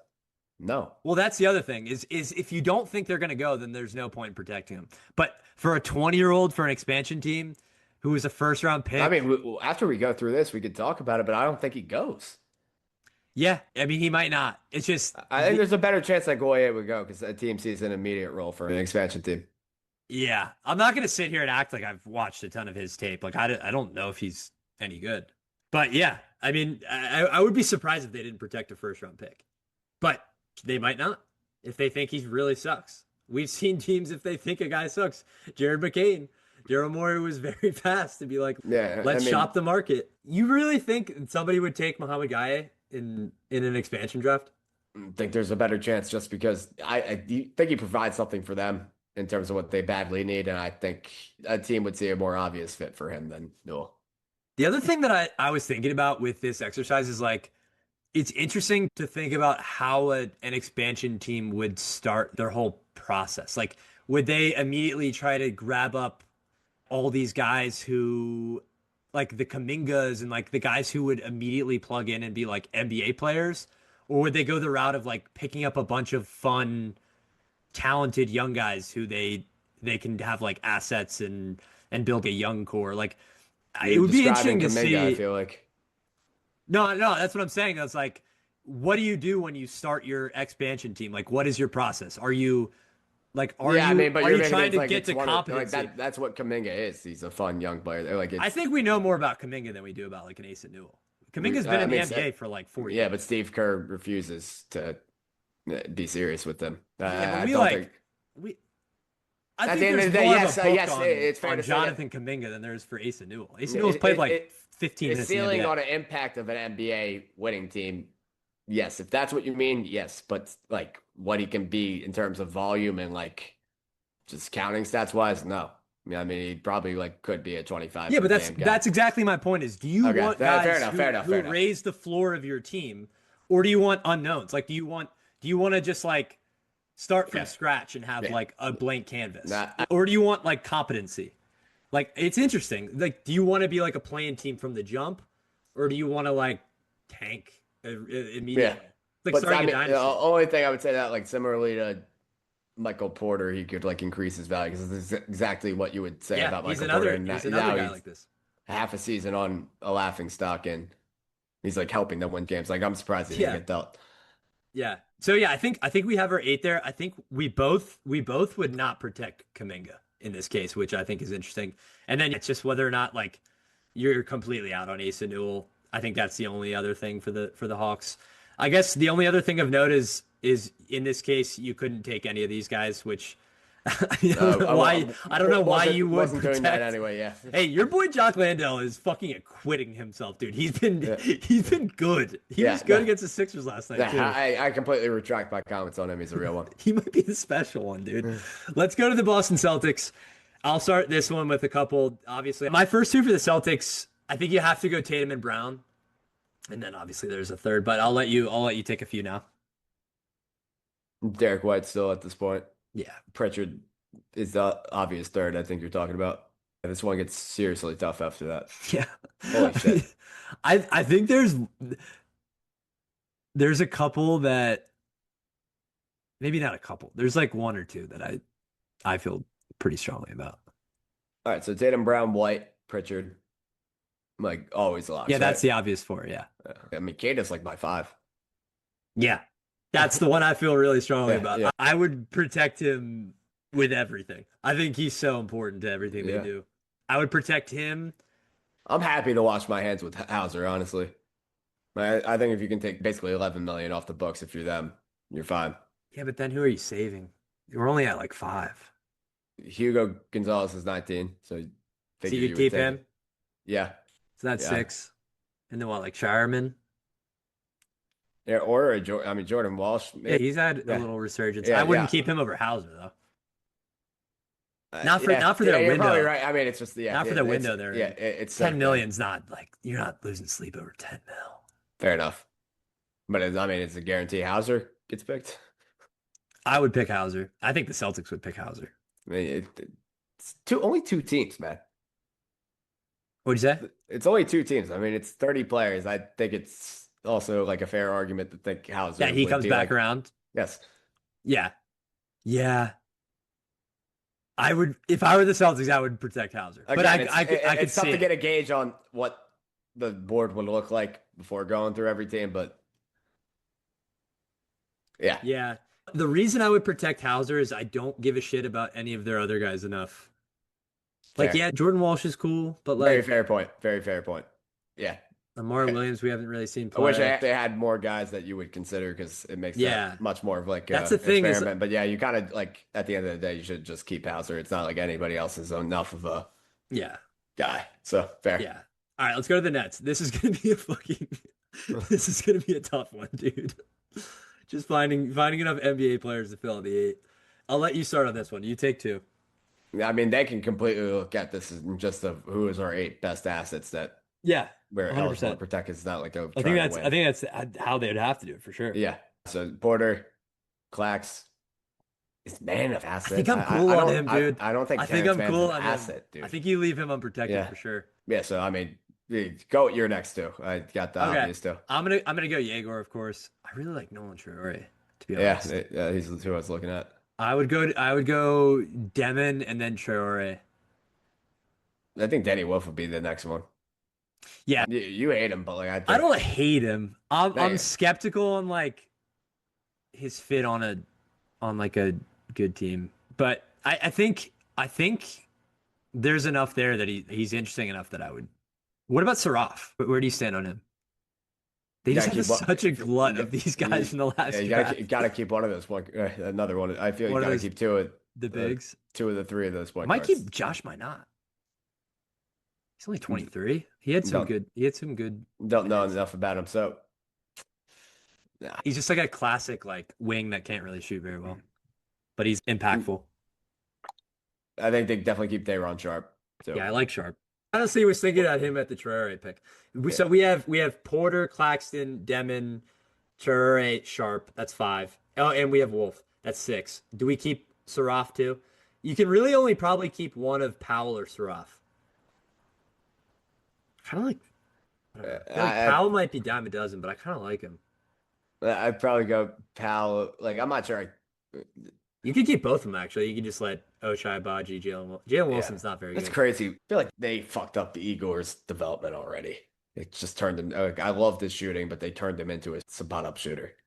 Yeah. Like the shooting on-ball was never stuff. the issue. It should have been more on ball stuff. I still think he had me coming in. He had great potential at that. And I feel like they turned him into a spot up shooter completely.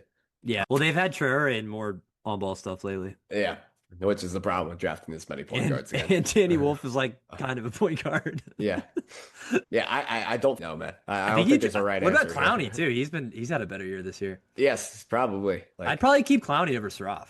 yeah. Yeah. So I guess you'd probably keep that whole draft class minus Saraf or Powell, whichever one you like less. Yeah. All right. That actually wasn't as hard as I thought. I thought the Nets was going to be No, that one's a mind fuck. Honestly, I don't feel like a little bit, but confident in my answers there. I feel like you can kind of keep more of the draft picks than I thought you could. Let's go to the Hornets. But do you feel good about it? I don't feel good. Like it. Whatever. About the Nets? Yeah. I feel fine about it. I'm not losing sleep over losing Ben Saraf, to be honest with you. But you could say It that might about, feel like, a little you could say icky. that about like 3 of the guys that we picked. It It's might just feel like, a little icky keeping Day'Ron Sharp and letting Ben Saraf go, just because like I like Day'Ron Sharp and I think he's interesting, and I'd like to see him on a team with like a functioning. It's a tough one. It's a very situation. tough one. But Let's see how this one plays out. So LaMelo, Brandon, easy money. yeah, Con. I think I Con's mean, first. Miles Bridges is the easiest. We're throwing him in the draft ever, right? Yeah, I'm just Not- I'm not a fan of Miles Bridges, but yeah. Yeah, no, like even like all the Yeah. off the court Hoops- bullshit hoops. aside, Yeah. he's the easiest throw. in He's this draft. replaceable. Yeah. yeah. I think So Khan would be the first guy I protected.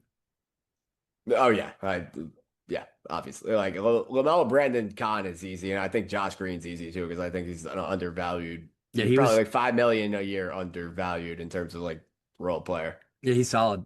I liked him Um, in Dallas too. yeah, it definitely overcame a lot from his rookie year because he went right over Bane.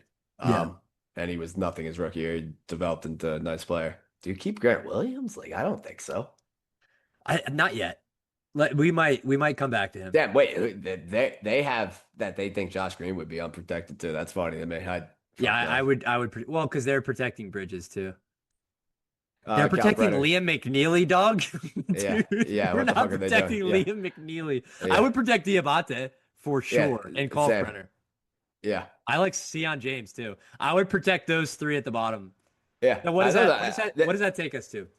Like LaMelo, Miller, we might be at 8 flat. Oh, Green, I think it's a Knipple, very easy one. Diabate, Kalkbrenner, Sion. That's 7. We need one more. We could even keep Miles Bridges if we really wanted to. Or I Grant don't. Williams. Grant Williams? No, I honestly don't want to keep either of them. Trey Mann? Come Yeah, on, let's honestly. keep Trey Mann, dude. Yeah, I would keep Fuck Trey it. Man or yeah, that's who I would keep. I Or I mean, mean, you could just you keep get so McNeely. much money off the books if even one of those guys goes. Yeah. You could And just then keep McNeely at that point then. yeah, yeah, Yeah, I think fuck this is it. a very easy and cut and dry for the Hornets, and then they could easily add like huge. If both of those guys go, they could add so much talent. Oh my God, Yeah. it's such a better spot. Like Wait, so who did we protect that they didn't? Oh, Josh Green. yeah, Yeah. Okay. Yeah, I like that. Yeah, that was a much easier one. All right, let's go to the Bulls. Fucking hell. This one's gonna be crazy as fuck, dude. yeah, you gotta look the same way the Nets look at Yeah, this in terms of value. they protected Um, Giddy. Yeah, I guess that makes sense with the value. yeah, he'll be tradable at least. Patrick Williams, see ya, dude. Oh my God, see ya. I, I don't know if I, I would protect that, Okoro, man. No, I still think you protect Williams in this. Like looking at this, this is bad, Hunter. Like, and there's a lot of ineligible guys. There's He's a the one. lot of He's it. literally the Why do they have one. so many No, he's expiring literally the one contracts? unprotected guy out of all of these. They're gonna have a lot of cap space. Look at all Like, these expiring wait, contracts. out of the people that are eligible to be protected, he's the one Yeah, unprotected. Well, I would protect Ivy still at this point too, even if you think he's done, yeah, and yeah, even from his own mouth that he's done. So, yeah. um, I would protect him. yeah, I'm with you. I'm not protecting Kokoro. I think he just has zero value, What and about Essengay? Do we like Essengay? he's too young. I don't, but yeah, he's too young to give up on. I think instead of protecting Okoro and who would be the other guy here? Like honestly, Jalen Smith. Like he doesn't have value across the league. I'd sign Okay. Simons to like a sneaky extension before the season ends and then protect him to trade him. No, you're saying it since he's ineligible right now. Yeah, I would Yeah, extend him. I would extend him early to like a balloon deal, and then I would protect him and then trade him. I agree. As currently, But we uh, can't get into doing all that because every one of these is gonna yeah. take like So twice as me long. and you agree on Okoro, and then Yeah, let's go through it. So yeah, we're keeping Giddy. We I'm, don't like Okoro. yeah, I'm I'm like keeping good. Patrick Williams. I'm good on Trey Jones too. Killer Yeah, Rob, I'd keep. no, I think it's Okoro and Jalen Smith for me. That I'm And washing my hands Matas, of. we got to keep Buzelis. That's Yeah, 6. I'm saying I'm washing my hands with Okoro and Smith, and I mean you're at your protected guys that are eligible after that. Yeah, because that's 6, and then we'd have Ivy 7, and then Patrick, SNA, yeah, 8. Yeah, yeah. So Okoro and Smith would be the two that we differ from yeah. the board. Let's go to the Cavs. This one will be interesting because they have some expirings. Yeah, I knew Keon was expiring, which kind of sucks.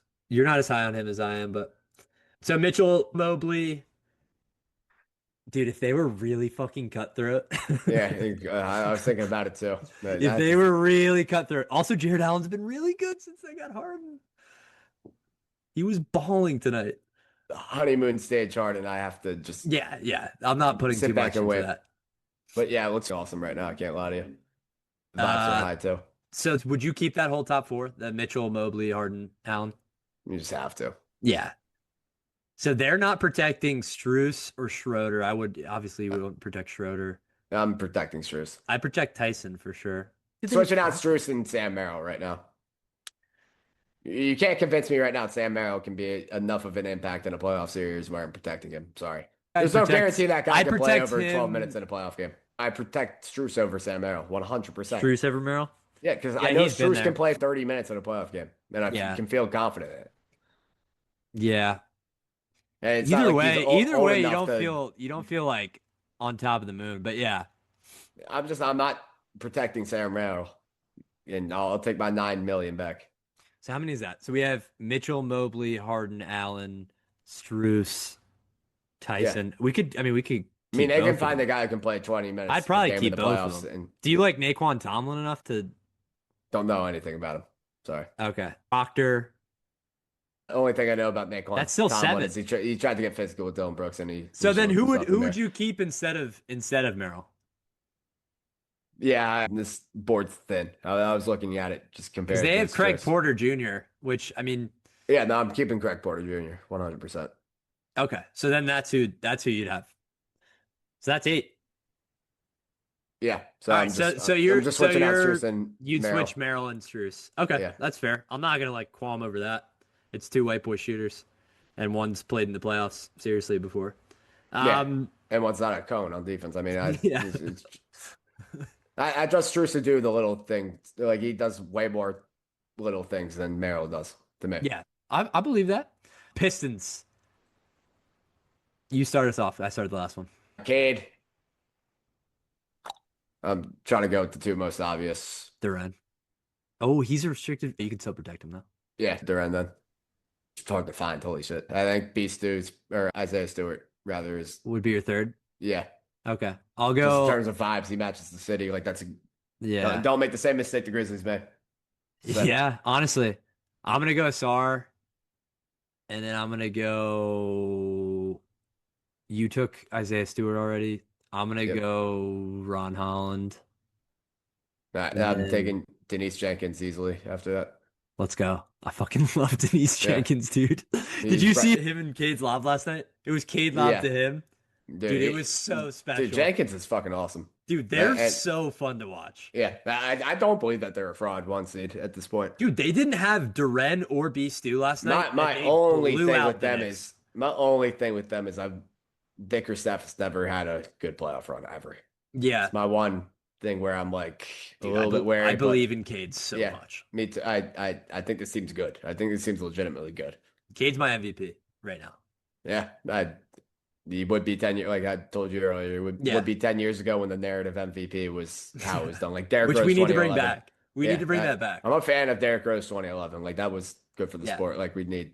But if we did that, it would have been like Chris Paul would have won the MVP the Suns year.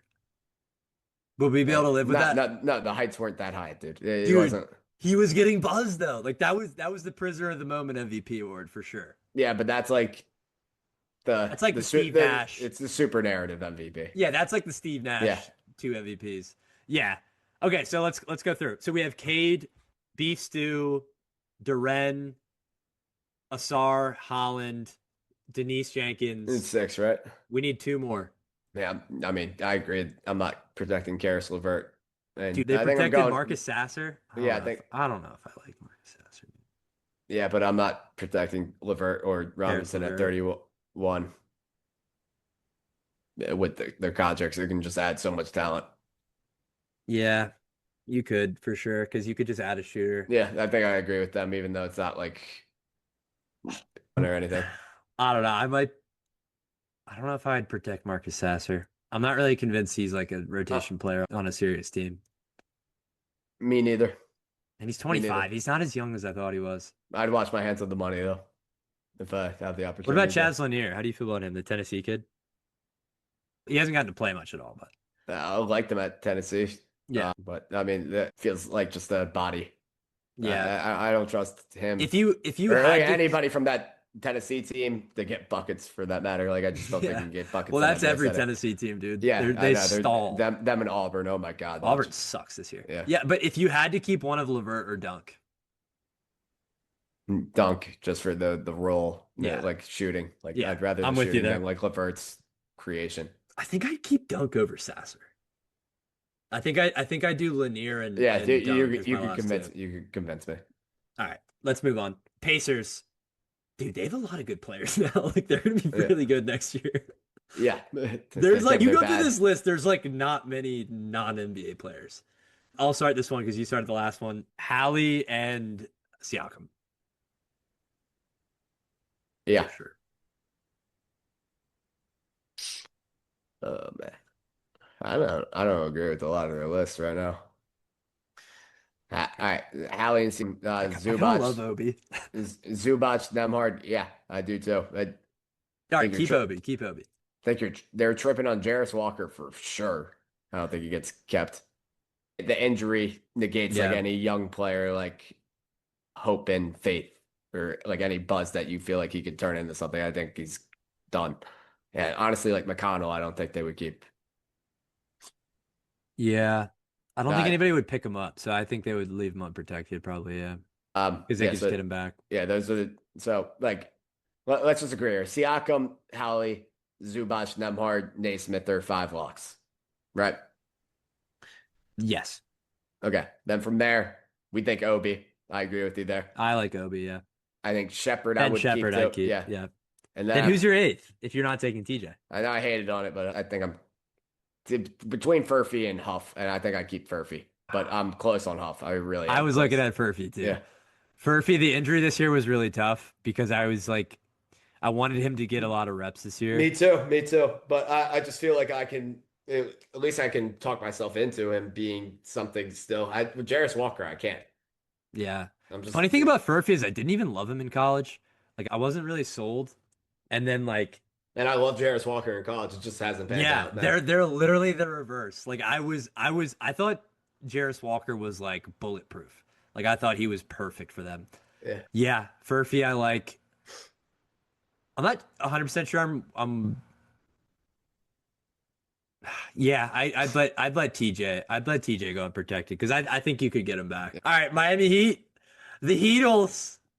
There are some really fun guys who they've already picked to not protect that I would have so much joy being the one to be able to decide that. Oh Like my being God. the one to be like, yes, we're moving on from Tyler Hero would They're be fucking out such of a their good skull. feeling They're out of their skull, dude.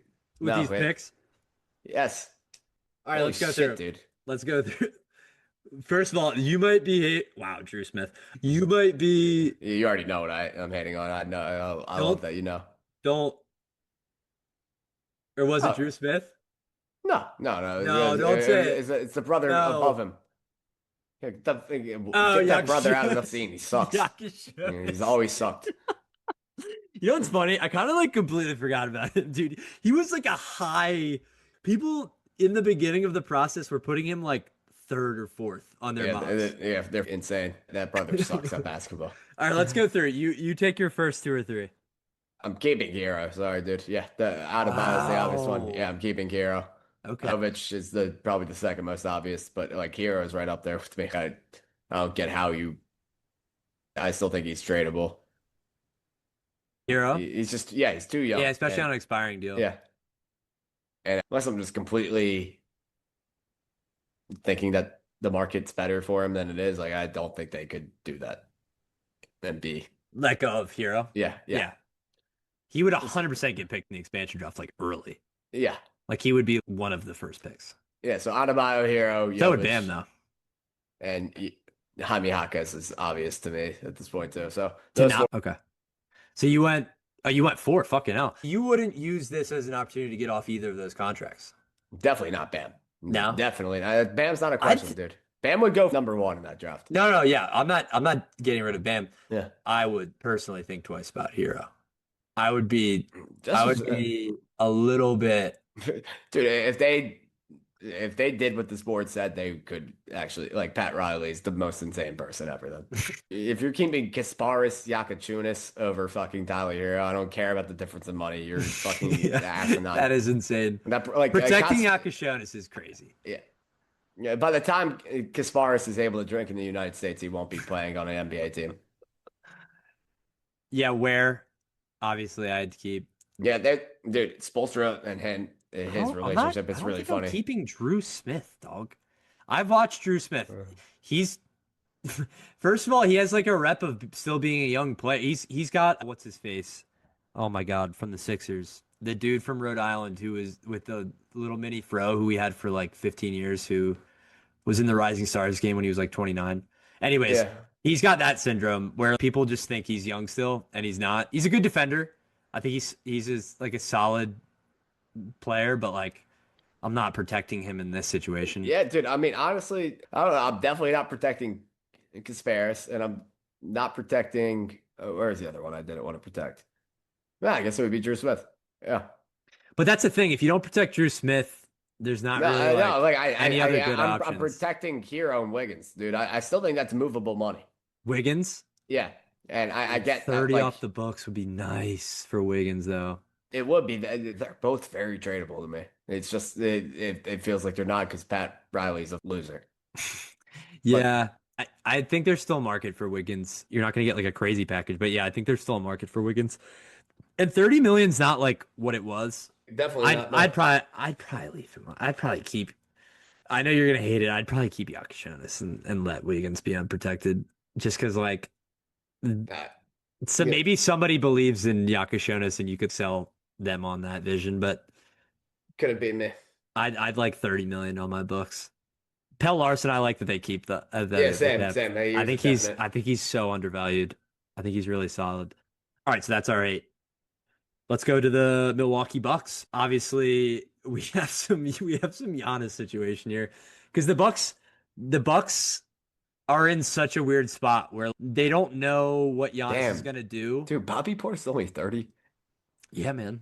He feels like he's 30. And he's not making that much money either. Talk about a tradable contract. Yeah. All right, I'll start this. Oh, wait. Yeah. I'm sorry. Yeah. You're just reading these? Yeah, there can't be an expansion draft and you protect Gary Trent. Yeah. There What do just you can't mean, be. dog? He's There's special. no world Gary Trent is getting protected. Gary Trent's him, dude. Oh you my know fuck that. you know who's my second guy? I'm gonna go Giannis. Guess who my second guy is? Bobby would be my second guy. Ryan Rollins. Yeah, he would be my third. I don't think Easy Ryan Rollins. That's not crazy to say at all. Yeah, I'm going Giannis, Ryan Rollins. This is the most dire team I've ever seen, dude. Holy shit, this is bad. You'd probably keep Turner for the Dude, you're like Kevin Porter Jr. is in serious consideration to be protected by me. Yeah, I think you I mean, dude, definitely it's him or Gary think- Trent. I think you definitely protect Kevin. Talk about a guy that you would like tough vibes, but like he's been much better than a lot of these guys that they're protecting, man. Any other team like Kyle Kuzma's the most easy unprotect ever. He's not easy Yeah. here. No, he's not. Like, All right, let's count it. Let's count. I'm not protecting Andre Jackson. The fuck? No, I'm not He protecting. sucks. I'm not He protecting. just sucks. I probably He's not going to be I'd on a probably roster. protect. Why are we Ousmane protecting Dieng. a guy who's not going to be on a roster in 2 I years? protect That's Ousmane definitive. Dieng. Yeah, He might be like my 4th. Yeah, I might be like Giannis, Rollins, Bobby Portis, bro. This is Ousmane Dieng. I'd keep Miles Turner. Yeah, I would. You have to. You can Dude, move that contract Look still. at the fucking roster we're looking at right now, man. I'd keep AJ Green, although I think that's so replaceable. I mean, like we haven't even touched like Jericho Sims. It's like Nah. it's just an auto keep. Not a chance. Yeah, Like, not a chance. Him but and like, Andre Jackson together yeah, they tried to sneak that in the yeah. bottom. The players in 2 years. Like Jericho Sims, dog. Yeah, I would keep Kevin Porter Jr. Dude, Yeah. I think you might keep Kuzma, bro. that's what I'm saying, dude. And it's the easiest wash your hands of it on any of these other teams. Like I'm not even saying other teams are. Yeah, this is the worst situation. Dude, Taurean Just looking at it Prince, right now, this is so bad, dude. Oh my god. Gary Harris in the Big 26. Yeah, He- man. he really just- I need this off my screen. Yeah. This is He- pissing me off. Gary Harris feels. I wish terrible. Cam Thomas wasn't expiring because I would 100% keep him on that list. Yeah. Knicks. This will be a fun one. I'll let you start. Pick your first couple. Yeah. So keep. I think OG in terms of value is like the first keep. Like obviously we're keeping Brunson, but I think like just No, looking I at like on that. there, I think OG is probably the first keep. You still got to pay Brunson too. Yeah.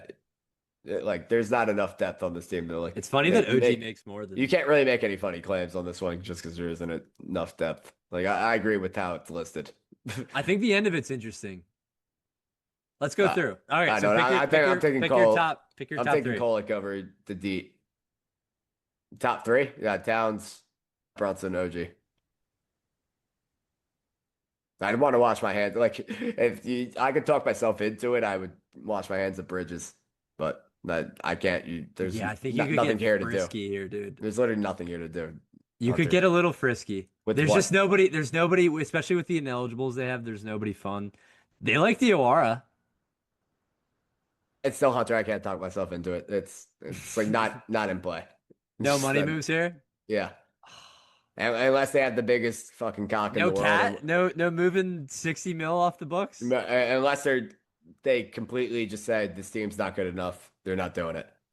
Yeah, especially with you could. And at this point, like as we currently stand in time, there's no way they would do that. Dog. Maybe if they have a disappointing playoff run, you could talk me into they would possibly think about that. But right now, they're not doing that. Yeah. No, they would protect Cat, but paying Just him like any of those 61, guys who like him or Bridges, like realistically would be like the two that they wouldn't get rid of Bridges Yeah. for sure. Yeah. I think they'd be more willing to part with Cat just because of the money. But yeah, I think they keep all of them. I think it's Cat, OG, Brunson, Bridges, Hart. I think Yeah. Deuce would go first over Alvarado, and then Alvarado. No, I I'm might go just Kolek and then looking at Alvarado. I'm looking at the next team salivating. How funny we can possibly Orlando? get. Yeah, let's get busy with Orlando. Let's get into it, dude. Oh my god, this might get funny. Let me start. Franz, protect. Yeah. Bane, protect. Bane, yep. You go. It sucks. Protect. Yeah, I would probably unprotect Wendell Carter too. Jonathan Isaac. Thank God they didn't protect him. And Anthony Black protect. Yes. He probably should have been like second. Yeah, we're at 4. That's 4. Okay. Yeah. Wait, what'd you do? Isaac? Who's your No, you No. did Suggs. Okay, thank God. Suggs and Black, yeah. Thank God. I'm keeping Goga, and I'll tell you that. You're keeping Goga over All right, so you're leaving Wendell unprotected. Yeah, it's been there for so long, and like, Dude, Paolo the asset you can't just like leave on the table. is he an asset? Yes, dude. He is an asset. He's 23, bro. John Might be the first pick in the and John expansion Morant's draft. 25. Yeah, like, John Morant still could be the special one. No. All right, let's just go through this. I'm not taking Banchero yet until I go through everyone. I'm not taking him yet. I'm taking Goga. You're sure. taking Goga before you're taking Banchero. Yes. The agenda can't go this far, man. No, Goga's like a dime a dozen big. I like Goga. I think he's very serviceable. You could fucking find very, another very Goga. serviceable for 7.5 mil, Yes. mind you. Yes. He's on a very, very good contract. Yeah, One no, of the best in the I'll league. keep Tristan Goga da for now. Silva. Tristan da Silva I'm keeping. Yes. All right. So we have 6. All right. Let's make sure. Let's make sure. That's 6. And then the 3 at the bottom are ineligible. All right, I'm keeping Jace, Yeah, I'm keeping Jace and then too. I'd keep Paulo. I can't. You would, yeah. I'm not You're not here keeping Noah I'm not here Penda for the over- laughs and views just for the fucking sake of it. Like, Thank God, just dude. saying, yeah. I thought you were gonna say Noah Penda, yeah, dude. yeah. Just that. An NBA team would never let a 23-year-old Yeah. on a max deal. Yeah, I agree. He's not good, but Yeah, no, I You think can't- he's gonna absolutely destroy their team building. he's But- already on the fucking teeter or like he was literally the last guy I picked, and I am honest. Like, I mean, dude, probably in all honesty, I'm taking him over Goga, but like, he's the 7th or 8th guy I'm taking for right now. yeah, I mean, value-wise, he's Yeah. last. He's dead last by like a long shot. If they had like 1 or 2 more really interesting young guys, Yeah, I wish they did. it might get muddy. I was so interested to see if that was going to be how But it you could plays out. still trade Paolo. Like, there's still teams that would trade you Yeah, several sure, firsts for Paolo. Literally right now, but yeah, every day that passes, it gets worse. I think they have to do it now. Yeah. Like, if they were smart, I'm on the horn already about the summer. Like, Yeah. I'm like, somebody please take him for like 4 firsts.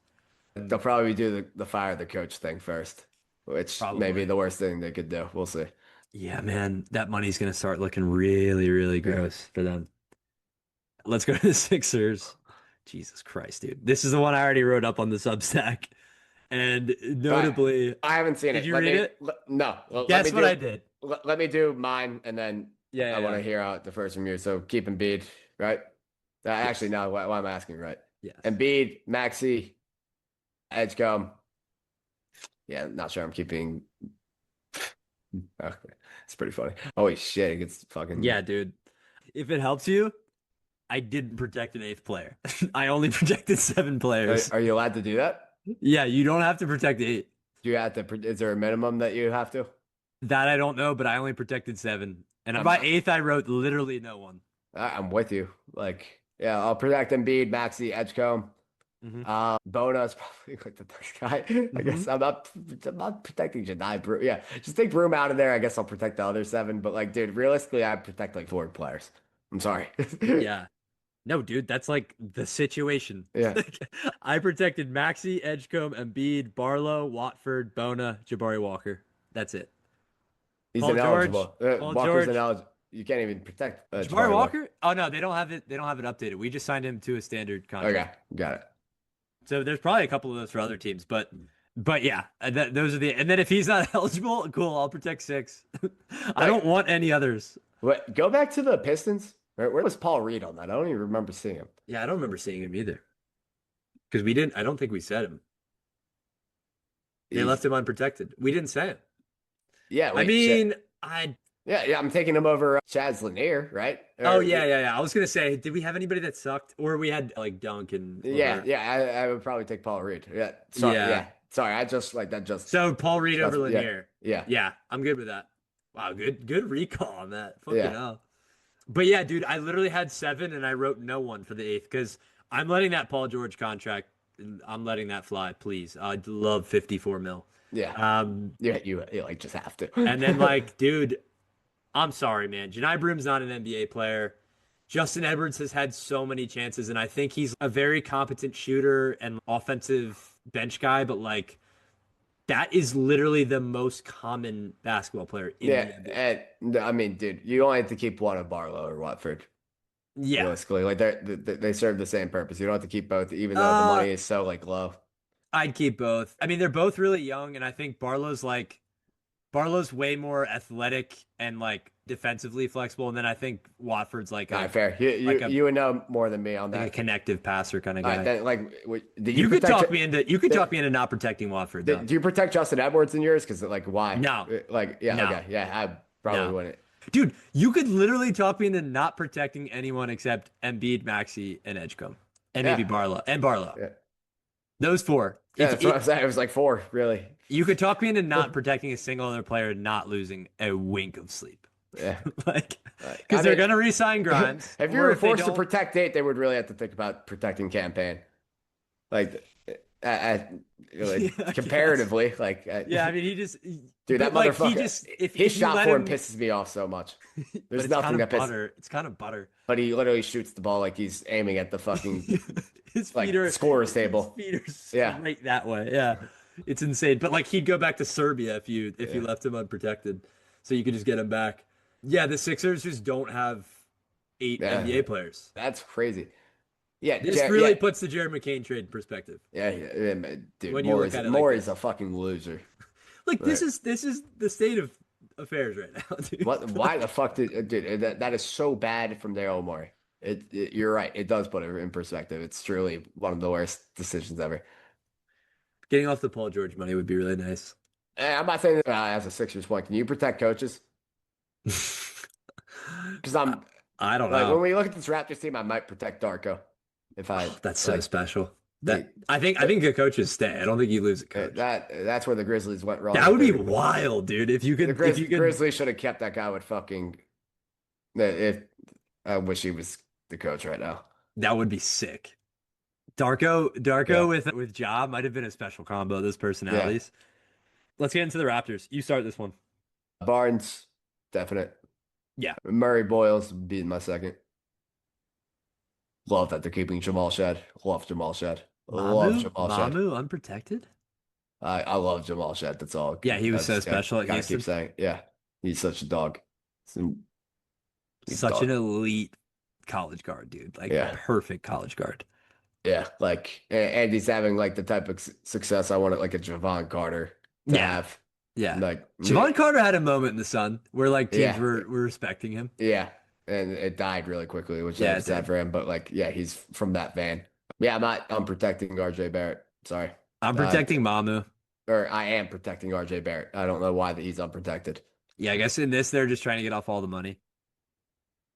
Yeah, yeah. I But in mean, that case, like, what no, are you doing you with get Brandon Ingram, dog? I yeah. guess the No, that's what asset, I'm but saying. Yeah, that I would protect Barrett over Ingram. I'm still going to protect Ingram, but I think you get off enough money with Quickly and Podal or Pirtle rather yeah, to me. So I'm not quickly is protecting. the easiest Yeah, unprotected. yeah, 100%. He might be the number one if you did a draft of easiest Yeah, unprotects. you might not get picked in the expansion draft. Yeah, it got really bad for him really quick. Yeah. Dude, if you're protecting fucking Jonathan Mogbo, just keep RJ Barrett. Like, what are we doing? He's 25, and it's not like he's a terrible player. He can be your third best player, and you can be a good basketball team. Like, I'm protecting Mamu, dude, every night and day. Mamu, Grady Dick. All right, so what? We have Barnes. mm, We have are Barnes, you? I'm not sure. RJ. Like Grady Dick, I'm not sure. I'm protecting Grady Dick. Why not? Yeah, he's not like Dude, a. look at these Yeah, other I names. am too. I am too. Look at these other I'm just saying names, he's bro. not it. You- They're protecting Trace Jackson Davis and acting like, dude, what are we doing? I would. Dude, this team sucks. It's why it's so insane that their record is this good. Yeah, This team is not good. yeah. I'm just appalled that they unprotected RJ Barrett and acted like it was normal. Like I'm not even an RJ Barrett fan, dude. Like what the Yeah. fuck are they doing? Also, 29 million for him is not Dude, as it's a bad as good like deal. I think they think it is. Quickly is easy. All right, so let's count it. Barnes, we're keeping Ingram for the asset, right? I guess so. Like, yeah, dude, I would. he would be the guy you would unprotect. I don't know why they haven't flipped. Yeah, Like because he's older between him and and Barrett, on I'm way more saying, money. yeah. Yeah. So let's go Barnes, Barrett, Murray Boyles. Dude, it gets bad fast. Jamal Shad is like my fourth. Yeah, So- you got to such keep a Ingram. dog, bro. You got to Yeah, keep yeah. Ingram. No, you do have to. So It's- Shed, Ingram. I'd keep Mamu next. I don't know much about Jacoby Walter, man, but I don't know, man. I think you probably keep him just yeah, because he's like highly touted, but and then Grady Dick. You keep one more young guy. yeah, sure. Like, and if you don't want him, wait, did we protect Jackson Davis in that? No, right? I mean, you already No. only said seven, so I Because mean, we he would did be the Mamu. eighth. Barnes, Ingram, Barrett, Dick, Murray Boyles, Walter, Mamu. I'm not protecting Ed. Walter. Is that 9 or 8? That's 8. Okay, yeah, So no Walter. yeah, So no Walter and Jackson Davis. yeah. Okay. Wow. Maybe no, Mom. This Maybe exercise, no Mamu. this exercise is making me realize we don't need expansion at all. What the fuck is this shit? Yeah, dude, these rosters are tough, man. We do not need more teams and more games. Wizards. Dude, why is Anthony Gill still on the screen, bro? He's still here, At least he's ineligible. bro. He's 33, bro. That's what I'm saying. How has he made it this? Like, bro, it defies honestly, logic. Honestly, respect. It Respect. He's gotten this many contracts. Respect, dude. He's not an NBA player, and he's gotten this far. I think they're not even showing his contract because he doesn't have one. I don't think it's because he's his expiring guy. Is he like a money laundering situation? Like, what's going on? dude? with Anthony Gill? I really hope a scandal comes out. Can we look into that this would a be the little more? biggest foresight of all time. There's something shady going on with Anthony Gill, and We gotta look into this. He's played games this year, dude. There's He's no like way on a you're telling me contract. he's one of the 450 best players in the world. He's the brightest example of just corruption. He's in on this a league. minimum. He's in the NBA. Let me look at his contract. Is it just 1-year deals over and over again? 2 years, 1 year. Dude, this is crazy. There's something going on, dude. Yeah. He knows someone in the organization or something. Dude, please do some. I'll help you out. Please do. Yeah, let's do some journalistic Pablo work on Torre this. shit. We're doing some Pablo Torre shit on, Because on Anthony Gill. that's the biggest freak show in the league right now. We're doing Bar investigative none. journalism. Yeah. Okay, let's go. Let me start this one off. Ian Trey, you just got him. You have to keep him. At least see what you have and then trade him if you Agreed. can. Agreed. And then Sar, easy 3. Who do you got? I'm I know who my 4 is. This kind of feels pretty solidified, and I want to make changes, but I think I agree. Like I'm really I want Hardy and Whitmore. I'm trying to consider over anybody else, and it'd be like Will Riley. Bub. You would unprotect Bub, I don't think Bub's that good. What is he good at? and so who would you put over Fuck it. Whitmore? I don't know. him? Champagny? No, not bad Champagny. I don't want him. No, I'd take his brother. yeah, no. I'm just saying, like, Yeah, it's tough. if you don't think Like if you don't think Whitmore's, Bub's good, then yeah, you can't Whitmore's think like the Whitmore's exact good. same And, thing. and Whitmore has like at least like head case Yeah, he's things got that like have already more popped up. baggage. I'd probably Yeah. keep Bub. Yeah, I mean, it's probably the right list. They Damn, probably, I think they Hardy, nailed I it. still have like a little bit of hope for, like minuscule, like that. Yeah, He can become yeah. valuable. I mean, Bones Highland found a role back in the league, man. Like, I would feel shitty giving away Hardy on like a team like the Wizards, but it's really yeah, like you're not gonna wash your hands with Bub or Will Riley. I think if you're them, I think yeah. this is right at the end of the day. It's I just think it is too. Definitely Keyshawn, definitely Riley. I'm trying to think who I would switch out for Bub, and I just don't see anyone. yeah, yeah. Hardy would be who I think Champagne's not very the good. most about. Hardy, yeah, Hardy, you give it a thought, but I still, Yeah, you no, probably keep Bub. it's that's the one that I really don't have any quarrels with. Yeah, damn, they actually kind of nailed that one. All right, so that's our Eastern Conference. It's a fun exercise. I enjoy doing Yeah, that. I'm so hyped to do the West next episode. Yeah, because the West I think has a lot of like interesting old heads too. Yeah, some of those teams like really hurt to look at, Yeah. But and dude, it's fun because you get to like so I was doing this with the Sixers and it really just like it like well, now that slapped we're me in the done, face. yeah, now that we're done, then yeah, Sam Hauser is absolutely getting picked Yes. as a top. All right, Yes. I take See, back this is my the thing. Well, we have to see the West too, because like there's gonna be some guy like think about the Thunder, dude. Like Yeah, they're gonna have like sure. five guys who are gonna go in Yeah, like the top 10 of the expansion draft. that's a great point. So I'm holding my thought on that, but after I seeing would keep that, Hauser. like if this expansive draft was just the East, like Hauser's probably a top 10 pick. I think our biggest takeaway is what you said. We don't need expansion. Yeah. Like, dog, we're sweating over like Mamu or Jacoby Walter. We do not need more teams, bro. Yeah, probably just need to actually get like the best players in the league first of all, because the Yeah. Anthony Gill fucking money laundering scheme is like a real thing. It really is. There's something going on there. Yeah, I Yeah, don't think we need. that's my final takeaway. Yeah, we're digging into that. But folks, thank you very much for sticking around with us. A ton of fun today, going all around the NBA. We're going into the final stretch here. We're gonna get some playoff murmurs going throughout the rest of the year. We're gonna preview our playoffs and watch the rest of these games. But thank you very Yeah, much for this listening. is where the real podcasters make their name though, like the dog days of March and April. Just so you guys know, we're gonna become staples. Just We're gonna be the bringing out best in the content biz. out of nothing. So you guys Let's stay go. tuned. Let's go. Stay tuned, folks. Thank you very much.